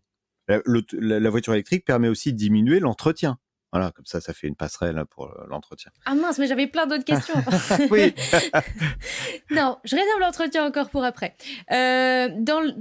Toujours dans la même veine de rentabiliser son véhicule, à un moment donné dans ma vie, j'ai exploré la possibilité d'essayer d'investir sur des plateformes de location entre particuliers. Donc, ouais. Drivey anciennement, qui s'appelle Getaround aujourd'hui. Oui. Et effectivement, j'ai eu du mal à trouver... On peut gagner de l'argent. Alors attention, quand on gagne de l'argent, on est dans un pays où quand on gagne de l'argent, on paye aujourd'hui, on est fiscalisé. Aujourd'hui, on est fiscalisé sur ces revenus-là. Oui. Et aujourd'hui, ils sont attentifs à ça. Hein.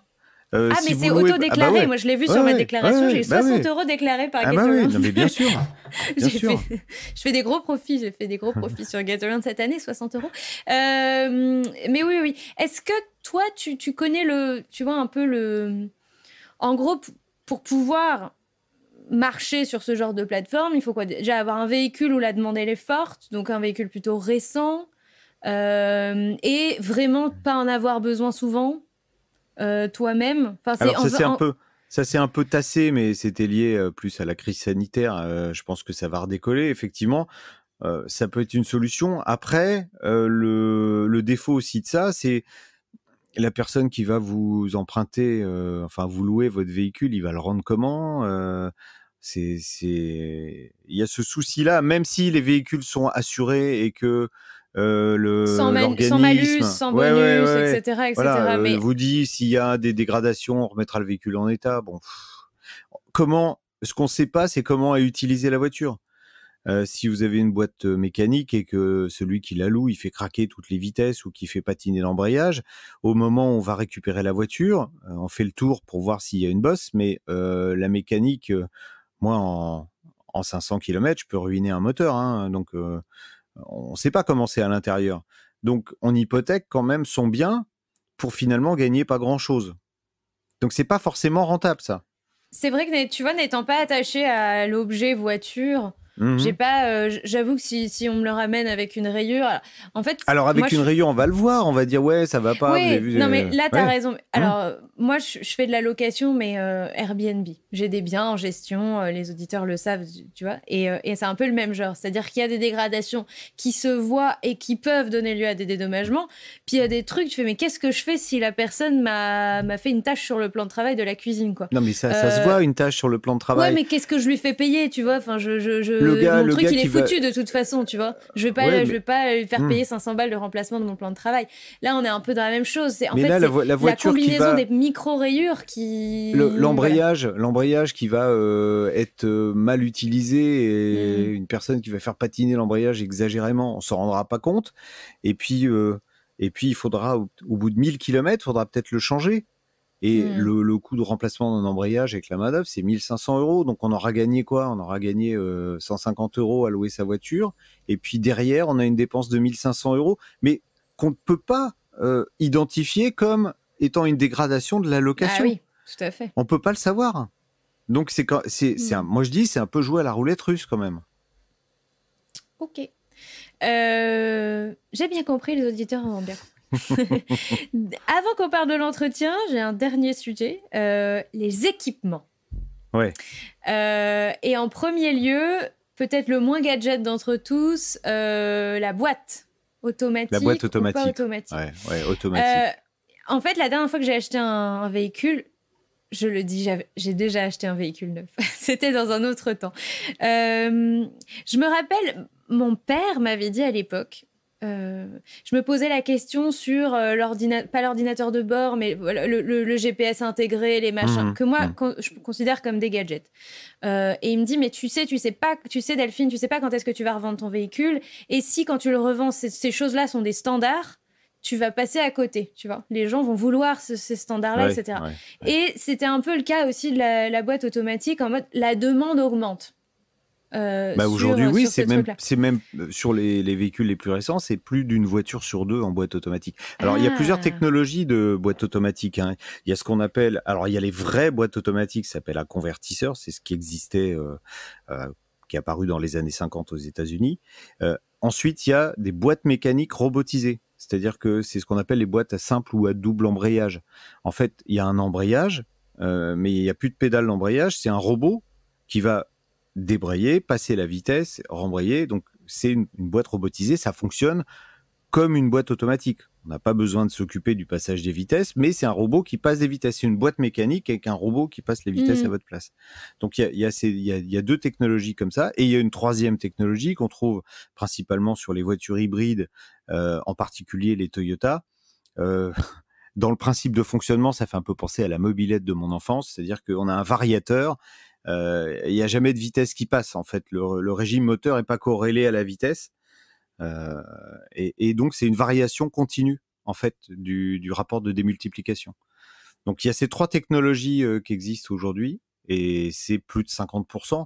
Et donc, quand on achète aujourd'hui, c'est vrai, un véhicule neuf, on a tout intérêt à prendre une boîte automatique. Alors, qu'est-ce qui faisait qu'autrefois, on était réticent, principalement en Europe, sur l'achat des voitures à boîte automatique? C'est que la consommation, elle était en général, on va dire, entre 5 et 15% plus élevée, à cause de ce qu'on appelle, je disais, le convertisseur de couple qui a tendance à manger un peu de puissance. Donc, on avait une consommation de carburant qui était plus élevée. Et en Europe, on était très attaché à la consommation, surtout après les chocs pétroliers.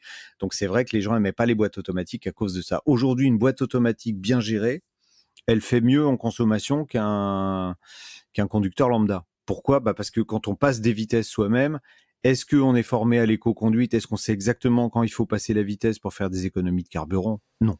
À moins d'être très bon, en général, non. Donc, on va dire qu'un conducteur moyen, il va être moyen dans l'exploitation de la boîte, alors que l'intelligence de la boîte automatique, elle va toujours être au top.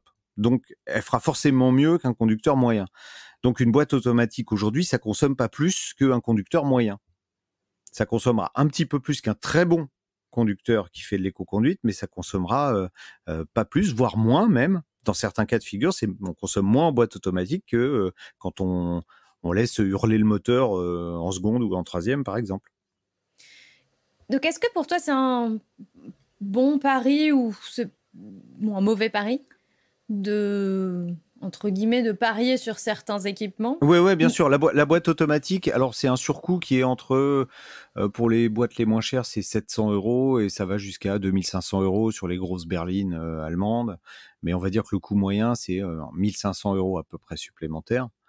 Oui, parce que ça, c'est quelque chose qu'on récupérera au moment de la vente. D'ailleurs, toutes les cotes qui sont faites par les organismes qui font de la cote de véhicules d'occasion prennent en compte. Ça, c'est un équipement qui est pris en compte dans la valeur résiduelle du véhicule. Après, il y a d'autres équipements aussi. Bon, la climatisation aujourd'hui, elle est pratiquement sur toutes les voitures. Mais c'était, alors pendant un moment, c'était un plus, c'est-à-dire que on vendait pas la voiture plus chère, mais on était presque assuré de la vendre plus rapidement. Ouais. Aujourd'hui, c'est valorisé. Il y a des équipements qui sont valorisés comme ça. Alors, est-ce que le GPS, pour reprendre un exemple, maintenant, très honnêtement, tout le monde a un smartphone avec une application de navigation qui est à jour en plus. Parce que je vais taper sur un constructeur, mais c'était une Renault. Ils ont mis extrêmement longtemps, je crois que maintenant c'est le cas. Ils ont gardé leur système à eux de navigation. Je crois que c'était plus ou moins TomTom, je sais pas quoi. Ouais, c'était TomTom, tu sais, le truc dans lequel il fallait d'abord rentrer ton code postal, ensuite la rue, ensuite le numéro. Donc évidemment, toi, quand tu voulais juste aller au Leroy Merlin du coin, bah t'as pas l'adresse du Leroy Merlin.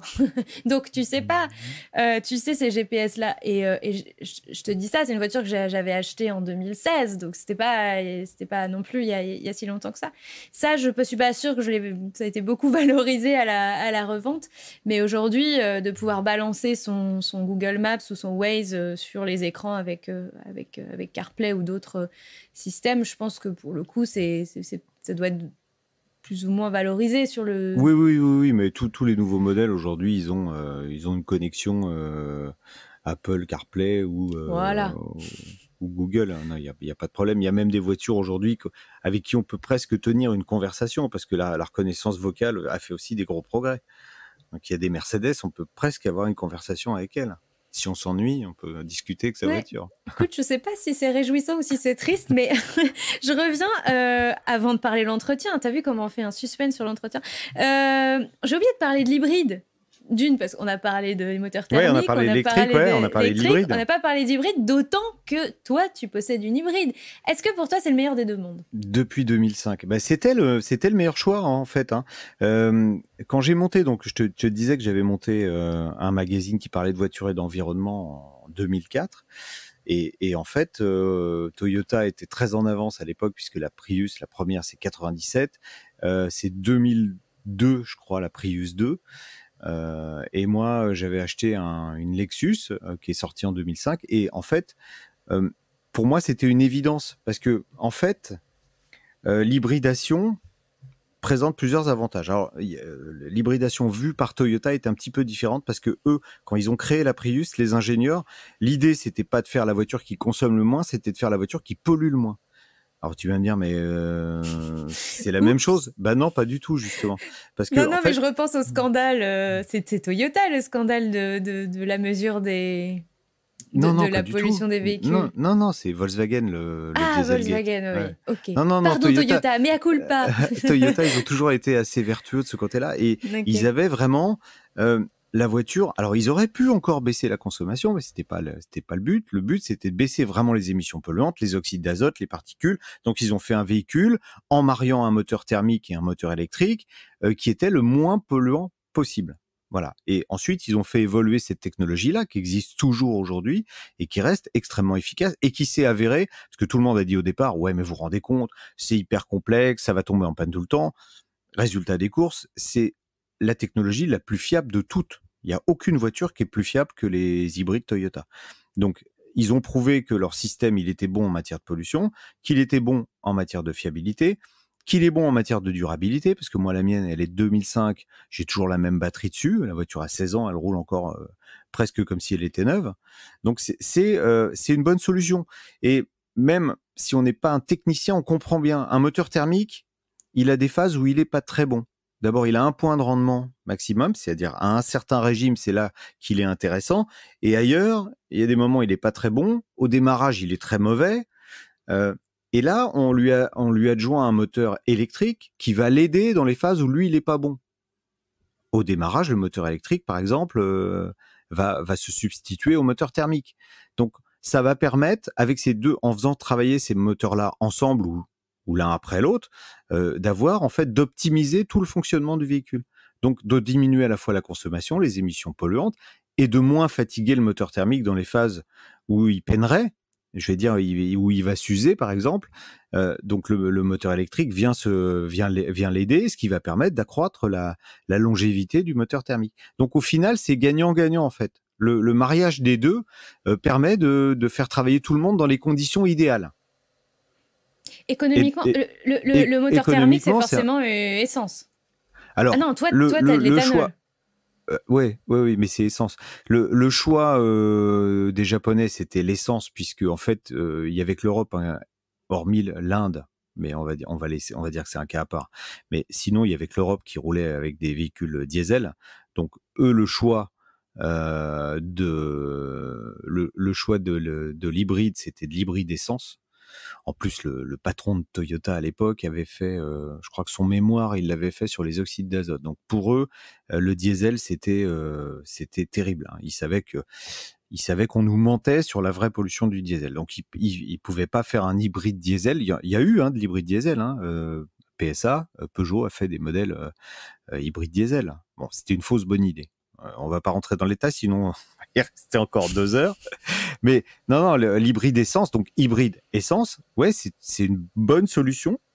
Et elle a démontré, ça fait combien de temps ça fait 24 ans qu'elle a quand même démontré que c'était la meilleure solution en attendant peut-être le tout électrique. Économiquement, tu t'y retrouves ? Bien sûr, bien sûr. D'abord parce que on a une baisse de consommation. Donc déjà, le budget carburant est plus faible. Le surcoût à l'achat, il est compensé par une valeur de revente qui est plus élevée puisque les gens savent aujourd'hui que c'est fiable. Et puis, comme je t'ai dit, c'est fiable. Donc, on va en revenir au truc entretien. C'est entre 25 et 30% moins cher en entretien qu'un véhicule essence ou diesel équivalent. Donc, est-ce que ça s'entretient bien ? Ça y est, on va parler d'entretien. Ouais, ça s'entretient. Alors, oui, ça s'entretient bien. Chez le constructeur, j'imagine que tu ne peux pas le faire entretenir n'importe où, quoi. Si, tu peux. Aujourd'hui, il y a des gens qui sont formés pour ça, mais effectivement, il vaut mieux aller chez le constructeur, qui maîtrise mieux. On a quand même des batteries haute tension, on a quand même tout un tas de liaisons, des câbles haute tension. Faut pas s'amuser, aller chez le garagiste du coin, qui va débrancher un truc, qui va rester collé après le câble. Bon, ça arrive jamais, hein, mais il vaut mieux, quand on a un véhicule hybride, effectivement, faire l'entretien chez le constructeur. Et donc toi, tu as constaté, entre ton expérience personnelle et éventuellement tout le reste de ton expérience métier, j'ai envie de dire, il y a c'est réel ce gain en entretien ? Ah oui, vraiment, ouais, vraiment. Ça a été prouvé scientifiquement. Ouais, non, mais Toyota avait fait un calcul. Alors au départ, on pouvait se dire oui, mais forcément, ils sont pro hybride, donc ils vont faire un calcul qui avantage l'hybride. Ils avaient pris un modèle de chez eux équivalent en diesel, et c'est là qu'ils avaient sorti ce chiffre de 25% d'économie sur l'entretien. Et les autres constructeurs, quand ils sont arrivés aussi avec des modèles hybrides, alors le gain est un petit peu moins bon parce que les Japonais sont des gens qui sont un peu presque jusqu'au boutistes, c'est-à-dire que quand ils mettent une technologie sur le marché, ils sont sûrs qu'elle est fiable. Donc ils ont eu effectivement très peu de retours en garantie sur les hybrides. Donc ça, effectivement, le fait que l'entretien soit moins cher, c'est pas forcément aussi l'écart est pas forcément aussi important chez d'autres constructeurs, mais il existe aussi.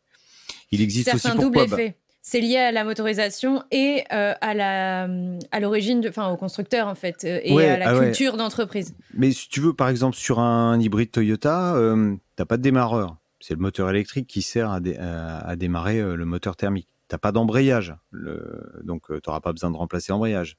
T'as pas de courroie de distribution. t'as pas d'alternateur. Donc toutes ces pièces-là, qui sont des pièces qui vont nécessiter un remplacement quand tu arrives aux alentours de 100 000 km, coûteux, n'existent pas sur ces véhicules-là. Donc forcément, je dirais même que un hybride, ça devient de plus en plus rentable sur le long terme. C'est-à-dire, plus tu vas le garder longtemps, plus c'est intéressant. Et c'est aussi pour ça que la cote des hybrides en occasion monte, parce que tu sais que tu n'auras pas ces pièces-là à remplacer. Tu vas acheter un hybride qui a 140 000 km, tu vas pas avoir l'embrayage, la courroie de distribution, l'alternateur à changer bientôt. Il n'y a pas de turbo non plus, enfin sur ces modèles-là, en tout cas les Toyota, il n'y a pas de turbo, donc voilà. Même s'il y a beaucoup de kilomètres, en fait, t'as pas de grosses réparations qui peuvent être qui peuvent arriver. Donc c'est intéressant. Sur l'entretien, moi je trouve que ma plus grosse question, je sais pas si c'est ce que les gens se posent comme question, c'est vraiment la symétrie de compétences qui fait que on a du mal à faire confiance. C'est pas évident de faire confiance à un professionnel, à un garagiste. On a toujours peur de se faire avoir par son garagiste. Il y a des professions comme ça, tu vois, on n'a pas peur de se faire avoir par un dentiste. On sait que on a peur d'aller chez le dentiste peut-être, mais pas de se faire avoir, tu vois. On n'a pas peur de se faire avoir chez le fleuriste ou j'en sais rien. Mais alors, le garagiste, c'est il va me raconter n'importe quoi, il va me dire que ça marche pas. Globalement, c'est... Il y a peut-être pas plus, non, il y a pas plus d'escrocs chez les garagistes que dans les autres professions. Le truc, c'est que c'est tellement complexe une voiture aujourd'hui que les gens qui maîtrisent vraiment le fonctionnement, alors on laisse sa voiture chez le garagiste et puis on est obligé de lui faire confiance puisqu'on n'y comprend rien la plupart du temps. Et je dirais, alors là c'est pareil, je vais me faire plein de copains chez les garagistes. Alors à leur décharge, c'est tellement complexe une voiture que connaître parfaitement le fonctionnement, même quand on est mécanicien, c'est pas facile. Donc aujourd'hui, la compétence... Tu veux dire qu'il y a des bons garagistes et des moins bons garagistes? Je vais même être plus méchant que ça. Je vais dire qu'il y en a qui sont même plus mécaniciens. On leur a appris à changer les pièces et ils savent faire que ça, quoi. Ils vont brancher une valise sur la voiture. Si c'est une panne électronique, ils vont l'identifier, ils vont changer le capteur défectueux. Si c'est réellement une panne mécanique, ils n'ont plus les compétences de mécanique pour réparer la voiture. Alors, on a le sentiment, le gars va vous dire « Ah bah ouais, j'ai changé tout ça ». Et puis, au final, on se rend compte que c'était une petite pièce à 2 € qui créait la panne et puis on en a pour 1500 balles au final. On se dit « Ah ouais, c'est un escroc ». Alors, c'est peut-être pas un escroc, c'est peut-être quelqu'un qui est pas suffisamment compétent. Mais aujourd'hui, avoir une compétence extrême en mécanique automobile, c'est très très compliqué. Il faut être ingénieur aujourd'hui pour comprendre comment marche une voiture. Mais est-ce qu'il n'y a pas un problème, tu vois, un peu comme dans le bâtiment, est-ce qu'il n'y a pas un problème, les gens veulent que ce soit pas cher et sont pas... comme ils arrivent pas à distinguer le bon garagiste du mauvais garagiste, on n'est pas prêt à payer plus cher. Donc forcément, ça tire les prix vers le bas, tu vois. Et est-ce qu'il n'y a pas un peu cet effet-là où finalement, les bons garagistes arrivent pas à valoriser vraiment leur expertise? Si, parce que celui qui connaît un bon garagiste, je vais pas dire il le dit. Non, il le dit pas. Il le garde pour lui. Il l'enferme dans sa cave. C'est comme le bon artisan, en fait. Ouais, tu vois, quand tu connais un bon artisan, tu te le gardes pour toi. Oui, mais il y en a. Il y en a des bons. Il y en a des bons. Après, bon, c'est vrai qu'on a la grande distribution qui est arrivée aussi dans la mécanique automobile. Alors, c'est des centres auto qui cassent les tarifs. Alors, on se dit, c'est vrai, quand on se dit, vous voyez afficher avant les vacances une vidange pour 40 € et puis vous allez chez votre garagiste et qui vous dit qu'il y en a pour 150 €, on se dit, non mais c'est pas possible, c'est un escroc. Qu'est-ce que le mec dans le centre auto il va faire? Est-ce qu'il fait une vraie vidange par gravité, c'est-à-dire il défait le bouchon dessous, il laisse couler l'huile, ou ils mettent, ce qu'ils font aujourd'hui, ils mettent une pompe aspirante dedans, comme ça ils gagnent du temps, mais sauf que ça vidange pas bien et puis les impuretés restent dans le truc. Ils vont vous mettre de l'huile qui va peut-être être de moins bonne qualité. Donc au final, on se dit oui, c'est 3 fois moins cher, c'est 3 fois moins bien. Le service, est-ce qu'il est là aussi? Quand vous allez, c'est important. Il faut forcément s'y connaître pour savoir si on est face à un bon garagiste. Tu vois, un bon artisan, on voit le résultat fini. Oui, il faut. Malheureusement, il faut s'y connaître. C'est pas une problématique qu'on va pouvoir résoudre. Non, malheureusement, il faut s'y connaître. Et c'est même compliqué. Et comme je t'expliquais, c'est pas forcément de la faute du mécano, hein. Parfois, ils peuvent être dépassés par certaines choses. Moi, je suis tout le temps le nez dans mes voitures. Il y a des fois, il y a des choses que je comprends pas. Il y a des choses qui me paraissent pas possibles. On n'est jamais à l'abri d'un boulon qui n'arrive pas à se dévisser, où on va y passer 3 heures. Et tu arrives chez ton mécano, il te dit bah voilà, j'ai 5 heures de main-d'œuvre. Tu as envie de lui dire 5 heures de main-d'œuvre pour enlever la roue de secours. Ah oui, mais le boulon, il était grippé. Voilà, bon, c'est un exemple un peu bizarre, mais. D'ailleurs, je te dis, pour évaluer la compétence de ton garagiste, il faut mieux s'y connaître. Il y a un aspect que j'ai oublié, mais il y a une problématique quand tu achètes un véhicule hors concession, hors concessionnaire, tu vois, qui a pignon sur rue ou qui est affilié à une marque. C'est la question de la confiance aussi, tu vois. Est-ce que toi, Qu'est-ce que tu donnerais comme conseil pour l'achat entre particuliers ? Ouais. Alors, parce que, bon, il y a le bon concessionnaire, il y a aussi beaucoup de revendeurs un peu bon et le mauvais chasseur. Voilà. Et là, j'ai envie juste...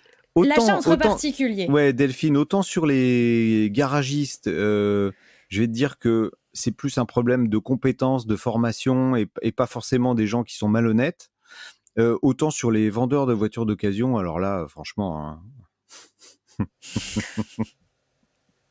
alors du coup, comment vaut mieux non mais t'as raison, trafic de compteurs, machin, menteur comme un vendeur de voitures d'occasion, hein. On disait menteur comme un arracheur de dents, il y en a plus, donc maintenant on va dire menteur comme un vendeur de voitures d'occasion.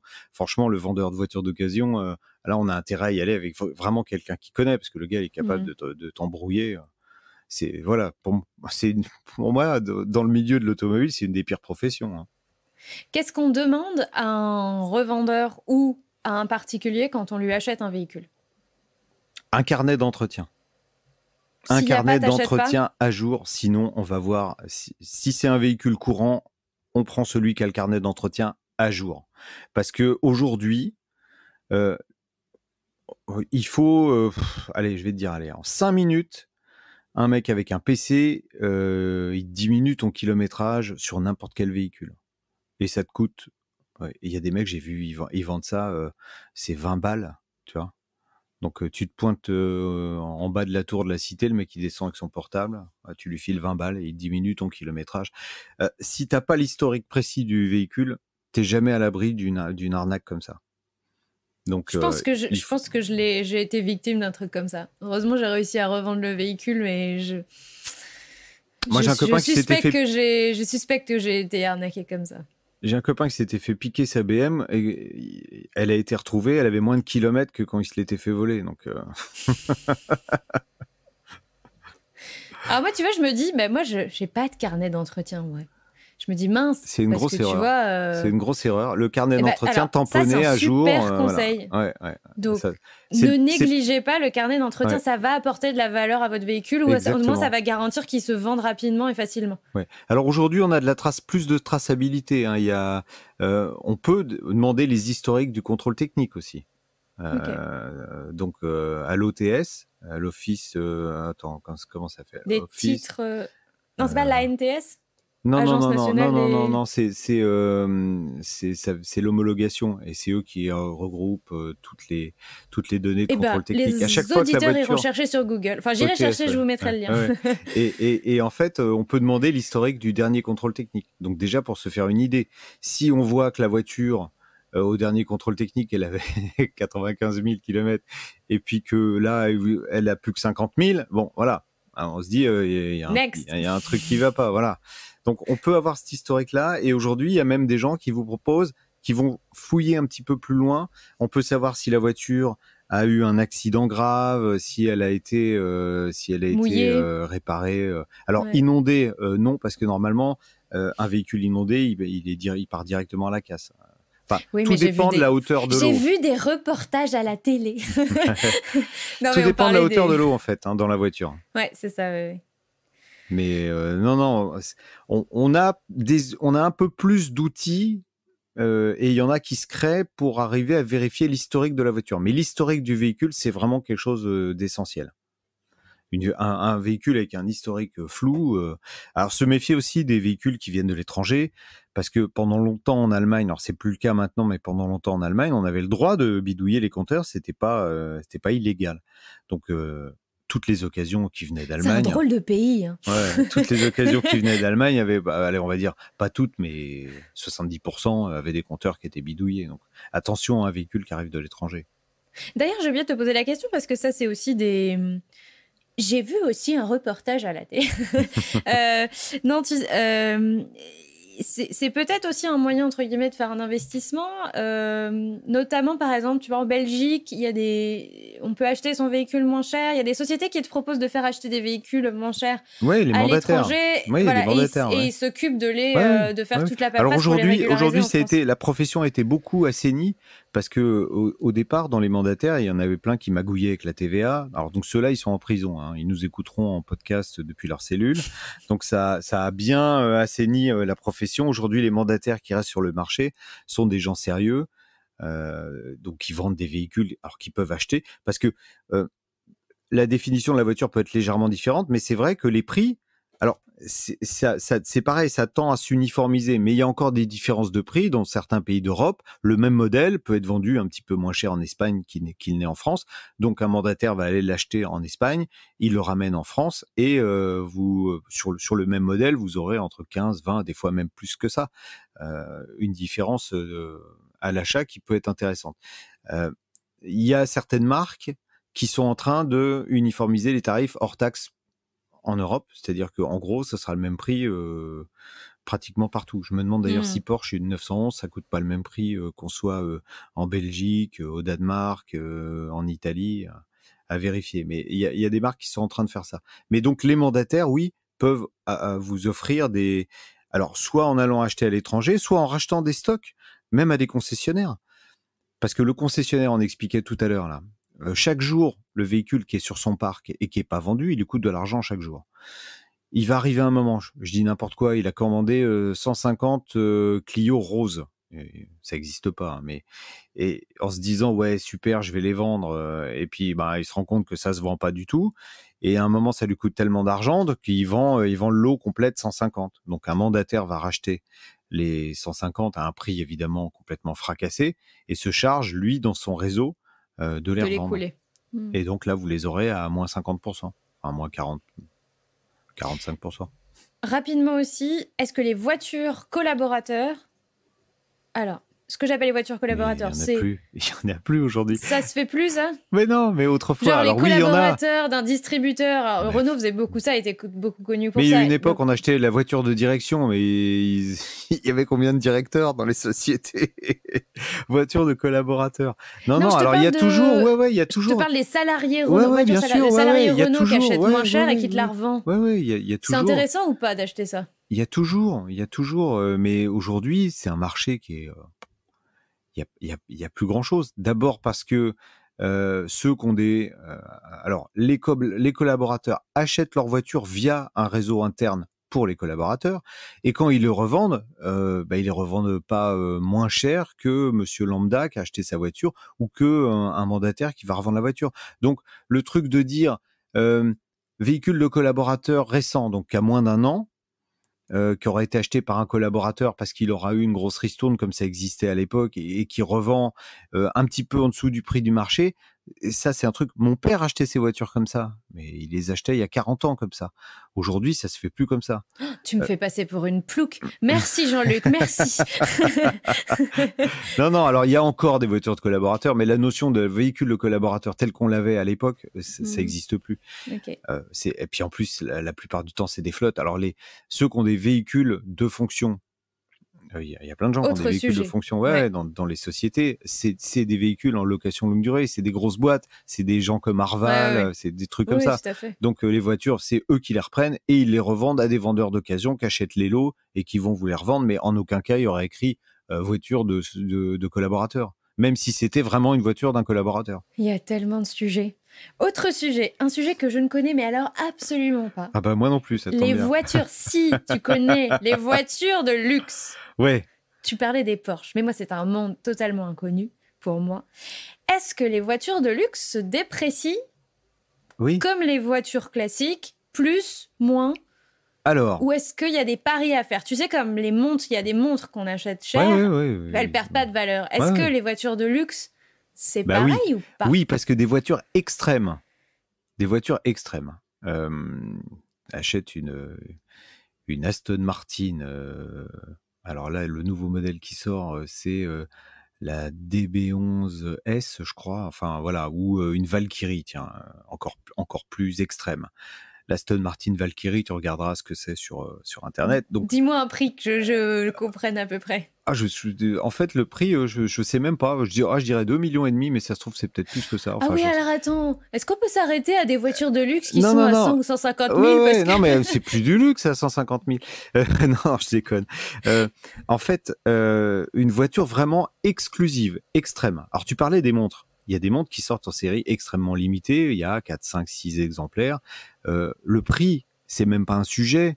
C'est juste, puisqu'on est quand même dans un monde où il y a de plus en plus de gens très riches. Donc, le prix pour eux, c'est pas un sujet. Peu importe. Quand je te dis la Valkyrie, je sais même pas combien elle coûte. Et ça se trouve, ceux qui l'achètent savent même pas non plus combien elle coûte. Ça m'étonnerait pas, ouais. Non, mais ils s'en foutent. Ils s'en foutent. Ce qu'ils veulent, c'est l'avoir. Ouais. Avant leurs potes, pour montrer que eux, ils ont réussi à l'avoir. Et à partir du moment où il y en a peu, ceux qui arrivent à en avoir une peuvent très bien, sans même jamais avoir roulé avec, la revendre et gagner un peu d'argent. Donc oui, on peut, sur des modèles extrêmement rares produits en très petite quantité, gagner de l'argent. Maintenant, on va parler d'un véhicule de luxe normal. Alors pas forcément sportive, une Mercedes classe S, qui est une voiture de luxe, au moment où tu l'achètes, on est dans le cas de figure que j'évoquais au départ, tu sors de la concession, tu as perdu 20%, et au bout d'un an... C'est quoi une Mercedes classe S, c'est quel prix à peu près? C'est 100 000? Alors c'est le prix de base, à 100 000. Hein, ça, tu peux aller jusqu'à 200 et plus même. Hein. Après, 100, c'est sans les options, évidemment. Ouais. 100, il y a le volant quand même. Ça va. Voilà. Il y a une boîte auto à ce prix-là ou... Oui, c'est en boîte. Il n'y a pas de boîte méca d'ailleurs. Ça va. Donc, tu as déjà perdu... au bout d'une semaine, tu as perdu 25%, tu as perdu les 20% de la TVA, et puis tu as une dépréciation sur le véhicule. Donc, au bout d'un an, mais est-ce que c'est un sujet, celui qui a acheté ça? Souvent, c'est les sociétés d'ailleurs. Bon, c'est dans le calcul de rentabilité, quoi. Donc, sur ces véhicules-là, ouais, il y a une grosse perte d'argent. On peut acheter des véhicules de luxe comme ça pour, j'allais dire 3 francs 6 sous, mais effectivement, pour au bout de 3-4 ans, pour 40% de leur valeur, et gagner beaucoup d'argent. Mais c'est pas un placement, sauf modèle extrêmement exclusif qui là va pas se déprécier et va même peut-être prendre de la valeur à partir du moment où on l'achète. Est-ce que c'est pas ça finalement, en fait, les gens qui ont envie de se faire un kiff mais qui sont pas non plus qui gagnent pas des millions? Non, mais il faut pouvoir l'avoir, la voiture. Oui, mais tu veux dire, il y a une rareté, en fait, elle arrive pas jusqu'à toi. Il y a une rareté des circuits de revente. Oui, c'est presque un privilège de pouvoir être client de ces véhicules-là. En seconde main, j'entends bien. Alors après, en seconde main, c'est souvent, quand c'est vraiment extrêmement rare, c'est encore plus cher en seconde main qu'en première main. Non, mais le type qui a acheté sa Mercedes classe S, 170, ouais. En fait, tu la revends 3 ans après, qu'il la revend 60 000 euros, oui. Là, oui, mais en sachant qu'on va la payer 60, mais qu'on gagnera pas, c'est pas non plus un placement. Ça va s'éroder moins vite que les premières années, mais on perd de l'argent aussi chaque année. Sauf à la garder. J'ai compris que c'était très rare de gagner de l'argent avec une voiture. On peut en gagner sur certains véhicules de collection. Là, on est dans l'univers de la collection. On est dans l'univers de l'art, en fait. On n'est plus dans l'automobile. Donc là, il n'y a pas de règle. Il n'y a pas de règle. Il se peut très bien que une voiture qui n'a pas été appréciée pendant longtemps, d'un coup, ait un coup de projecteur pour une raison XY. Je sais pas, une vedette qui roule avec ça et qui d'un coup trouve ça génial et la cote va s'envoler et voilà, on peut pas prédire ce genre de choses. Est-ce que tu as un avis sur le fait d'acheter la voiture à crédit ou non? Vaut mieux la prendre à crédit, oui, bien sûr. D'abord parce que c'est important parce que tu vois, moi j'ai pas forcément l'idée d'acheter à crédit un produit qui se déprécie et qui n'est pas un investissement. Mais parce que les crédits sont très bas. Aujourd'hui, l'argent coûte rien, donc on a tout intérêt à acheter une voiture à crédit. Et je vais même plus loin. Même si on a l'argent pour l'acheter comptant, il faut, au moment où on remplit le bon de commande, cocher la case achat à crédit. Pourquoi ? Parce qu'on a 14 jours pour changer d'avis. Toujours cocher la case achat à crédit. Quitte à payer, à être soi-même son banquier, mais toujours cocher cette case-là. Ok, donc toi tu recommences à... Ah oui, puis on peut négocier. Il y a vraiment, il y a des crédits automobiles auprès des banques qui sont à des taux extrêmement bas, hein, vraiment. Hein. Donc on a tout intérêt, effectivement, à acheter sa voiture à crédit. Bon, Jean-Luc. Oui. On arrive aux questions de la fin. Non, en fait, tu sais, je me rends compte que j'avais pas peur d'être à court de questions en commençant cet épisode parce que je savais que j'en aurais plein, mais t'imagines pas, j'en ai encore pas mal sur ma liste. Tu vois, on n'a pas du tout parlé des voitures anciennes. C'est peut-être à tort, j'ai l'impression allons-y. Bon, voitures anciennes. Alors, et pourquoi est-ce que c'est nous. Pourquoi est-ce que c'est un phénomène qui prend de l'ampleur et qui va continuer à prendre de l'ampleur ? Alors, on est dans un pays qui vieillit. Il y a de plus en plus de gens âgés. Et on sait que quand on vieillit, on a la nostalgie quand même du passé. Donc forcément, on va avoir la nostalgie de sa première voiture. On va avoir la nostalgie de la voiture de papa. Et ces voitures-là, elles ont disparu. Il y a eu... c'est vrai qu'en France, on a eu... alors, il y a eu les jupettes, les baladurettes. Enfin bref, il y a eu tout un tas d'incitations à changer de véhicule qui ont fait partir à la casse des générations entières de voitures. Et ceux qui avaient un papa ou un grand-père qui roulait en 504, peut-être qu'aujourd'hui ils se disent ah bah tiens ouais c'est vrai une Peugeot 504, on en voit quelques-unes mais plus beaucoup. Et puis c'est une façon de vivre la route autrement. Aujourd'hui, comme tu disais au départ, la voiture c'est pour aller d'un point A à un point B et on a envie à la limite que le trajet se déroule le plus rapidement possible, le plus confortablement possible et le plus rapidement possible. La voiture ancienne, c'est une autre philosophie.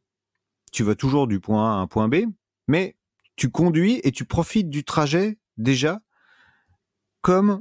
Alors quand tu pars en vacances, déjà, le trajet devient des vacances pour les gens qui roulent en voiture ancienne. Tu prends pas l'autoroute, tu repasses par des nationales, tu découvres des villes, tu visites, tu profites du paysage. C'est une façon complètement différente de vivre la route. C'est ce qu'on vivait avant que les autoroutes arrivent.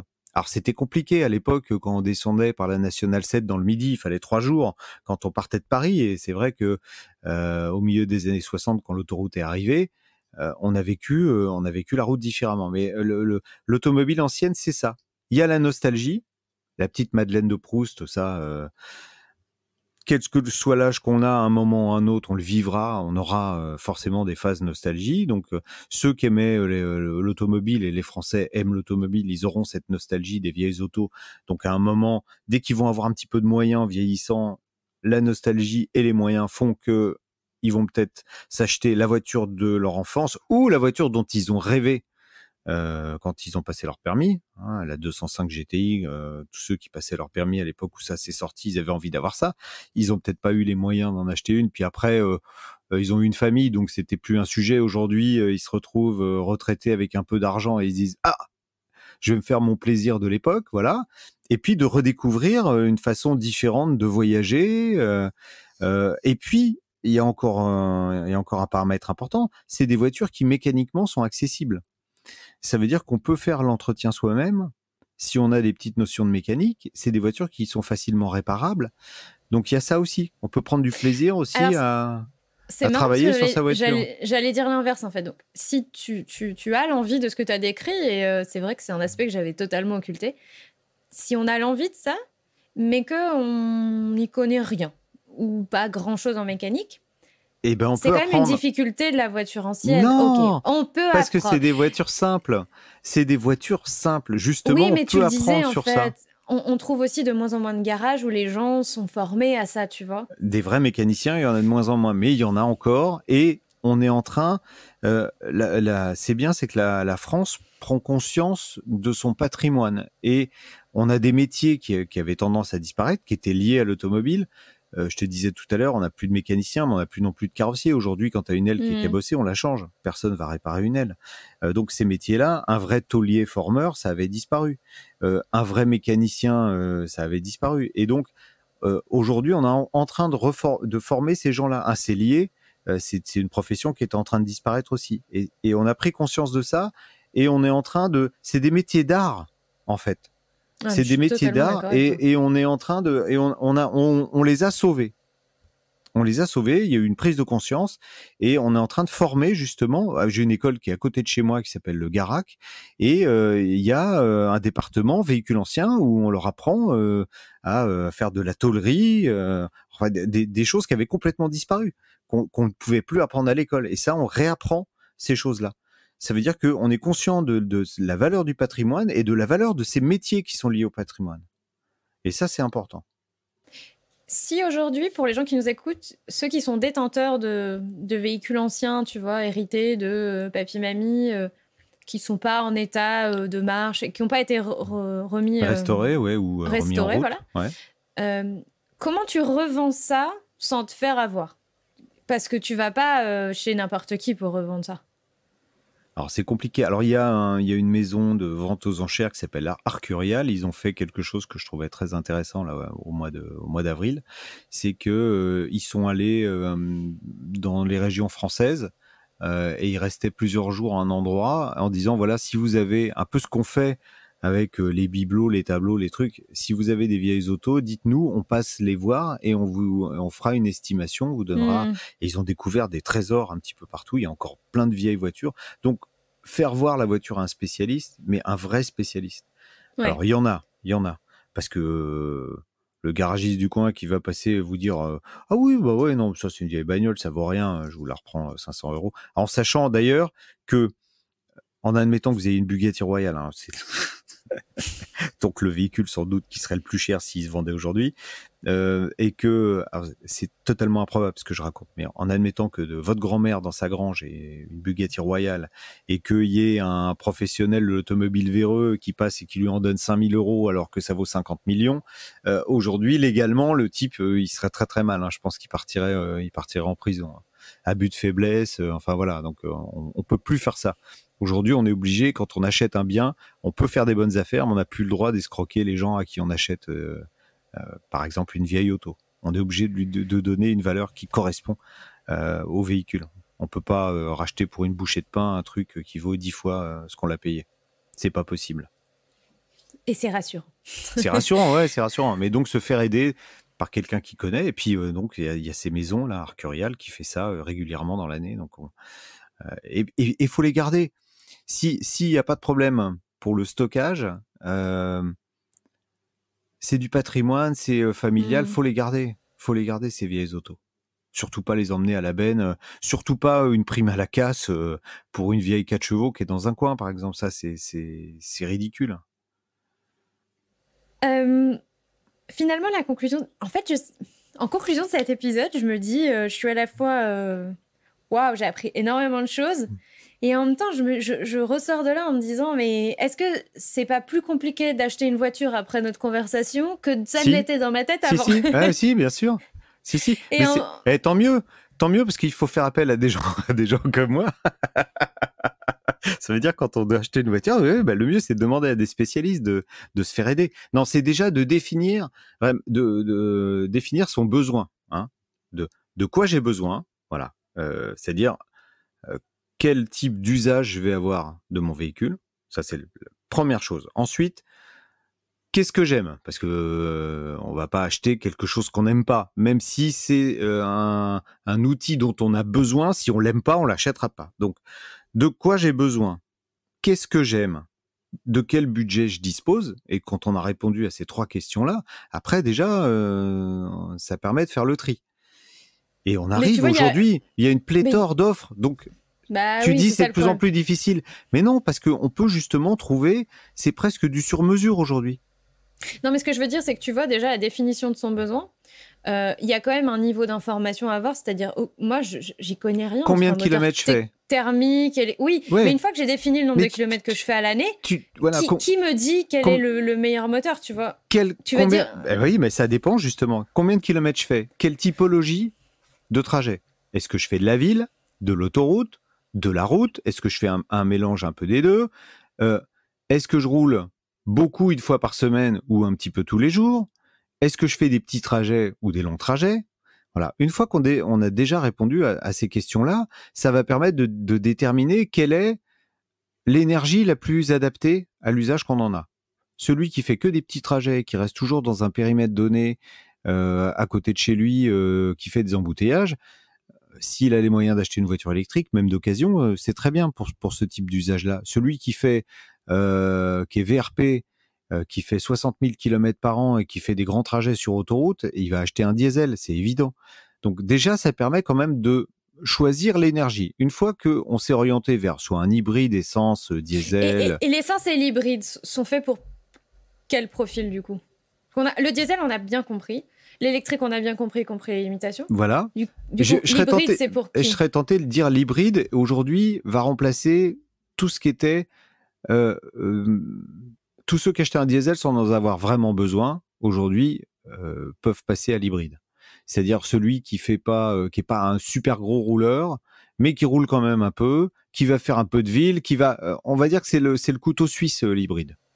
Donc voilà. L'hybride, c'est le choix polyvalent. La personne qui fait, qui fait max 15-20 000. Voilà, c'est même pas qui entre fait principalement des trajets de ville. 12-15 000, voilà, 12-15 000, qui fait des trajets de ville dans la semaine et qui part à sa maison de campagne de temps en temps. Ouais. Voilà.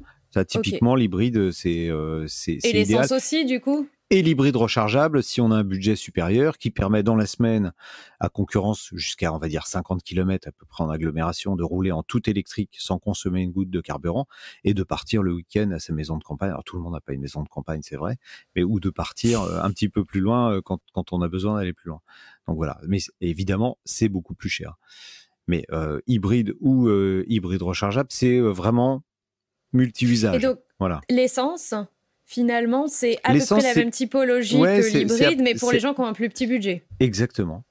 Voilà. Si j'ai besoin d'une petite citadine, alors il y a assez peu de citadines à part la Yaris Toyota en hybride, mais il y en a qui arrivent. La Clio est disponible maintenant en hybride. Voilà. Bon, donc celui qui n'a pas les moyens de se payer l'hybride, qui est le couteau suisse, il achète un couteau à beurre tout simple. Donc il achète une Clio essence.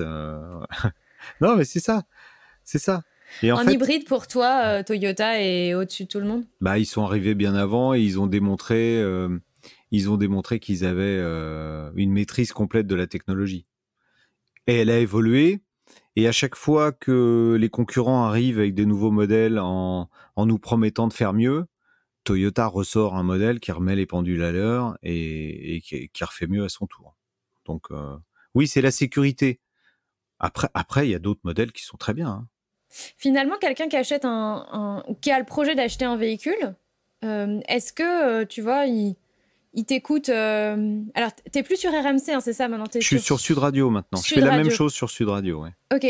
Est-ce que finalement, ce serait pas intéressant de t'écouter, tu vois, un mois ou de se mettre des plein de replays, ou de téléphoner et puis de dire voilà, c'est les questions que je t'ai posées. Parce que c'est une antenne libre. Ouais, okay, c'est ça. Ouais. Les gens je suis horrible, comme je t'ai jamais écouté, je savais pas que c'était une antenne libre. C'est moche.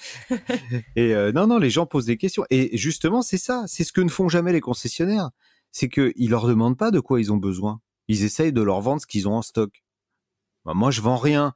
Donc, au moins, j'écoute les gens. Avant déjà de leur conseiller quelque chose, tu les écoutes.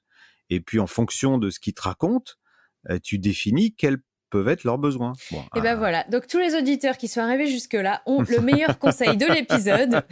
Si vous avez un projet d'achat de voiture, vous appelez. Donc, vous trouvez Jean-Luc sur Sud Radio. Vous trouvez le numéro pour appeler le standard et vous posez votre question à l'antenne. Voilà. Exactement. Merci Jean-Luc. De rien. Merci Delphine. C'était très sympa. C'est passé vite en plus. Mais oui, c'est incroyable. Mais je savais qu'on allait faire un épisode long, mais tu vois. Non, je suis ravie et honnêtement, je suis persuadée que je vais avoir beaucoup d'auditeurs qui iront jusqu'au bout parce que voilà, je sais que c'est un sujet qui est plusieurs attendu. Fois en podcast. En plus, ils le mettent dans leur voiture, oui, ils l'écoutent et ils diront ah ouais, mais ils ont pas parlé de ça, ils ont pas parlé de ça. Mais c'est sûr, je me suis dit depuis le début, je me suis dit attends, on va forcément dire que j'avais pas parlé de ça et tout. Bon, déjà on a fait les voitures anciennes. Voilà, y a les voitures trucs, anciennes, oui. il faut se faire plaisir, faut craquer. Et puis, c'est ce que je te disais à un moment. Je t'ai dit, c'est la seule danseuse qui coûte pas d'argent, donc faut y aller, quoi. Ouais. Et on n'est pas sur les mêmes. C'est vrai que voilà, dans ma vision utilitariste de la voiture, j'aurais envie de vous dire aussi on oublie la voiture pour faire croire qu'on est riche. On achète la voiture qui correspond à notre budget pour se faire plaisir si on veut. Mais ce sera déjà pas mal. Merci Jean-Luc. Du coup, on te retrouve plus sur RMC, mais on te retrouve sur Sud Radio. C'est quoi les jours d'antenne ? C'est le samedi, c'est 11h midi pour le moment. 11h midi, ouais. Le samedi sur Sud Radio. La fréquence, vous la trouverez quelque part ou sur Internet. Ouais. Non, mais voilà. En plus, c'est en podcast sur... sur les applis de podcast, les gens savent. Il y a même une chaîne YouTube, c'est même filmé. Elle s'appelle comment l'émission ? Ça s'appelle On parle auto. C'est fastoche. On parle auto. Ben voilà, super. Bon. Merci Jean-Luc, merci pour les auditeurs. Et puis voilà, merci. Merci Delphine, au revoir. À tous mes warriors qui sont arrivés jusqu'au bout de cet épisode, vous avez eu la chance d'écouter la grande astuce de notre échange, à savoir, si vous avez besoin de conseils pour acheter une voiture, vous embêtez pas et appelez Jean-Luc à l'antenne de Sud Radio. Je savais que les questions automobiles étaient complexes, mais franchement, j'ai découvert qu'elles le sont encore plus que ce que j'avais imaginé. Et d'ailleurs, vous avez bien vu qu'en matière de voiture, il n'y a pas de prêt à consommer. Ça n'existe pas. Il faut faire fonctionner ses méninges et consacrer du temps à la recherche si tant est qu'on ait envie de faire le bon, et je mets les guillemets, investissement. Mon message de conclusion va finalement donner une autre tonalité à cet épisode. Savez-vous combien représentent vos frais de voiture dans votre budget annuel ? Êtes-vous dans la moyenne des Français, c'est-à-dire 10 à 15% de vos dépenses, ou êtes-vous bien au-delà ? Et est-ce que l'usage de votre voiture, la voiture en elle-même, est adaptée à vos besoins et surtout à vos priorités de vie ? En gros, si vous commencez à vous approcher des 15% ou à les dépasser, est-ce que c'est genre vous êtes comme Jean-Luc, une passionnée de voiture, ou est-ce que peut-être vous avez été victime d'un craquage ?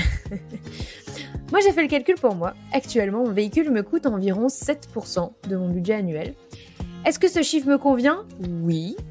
Mais avec les kilomètres et l'âge, je sais que ce chiffre va augmenter parce que les frais d'entretien vont commencer à être plus importants. J'ai une voiture qui approche des 150 000 km. Quand je vivais à Paris, ce chiffre était d'environ 10% de mon budget annuel. Le modèle acheté était un modèle neuf. Et oui, j'ai acheté du neuf.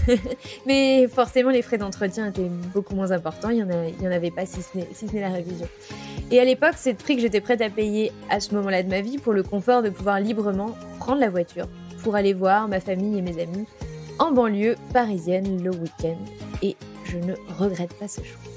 À vous de faire vos propres calculs. En attendant, je vous dis à très bientôt pour un nouvel épisode. D'ici là, prenez soin de vous et de vos finances. Ciao, bye bye.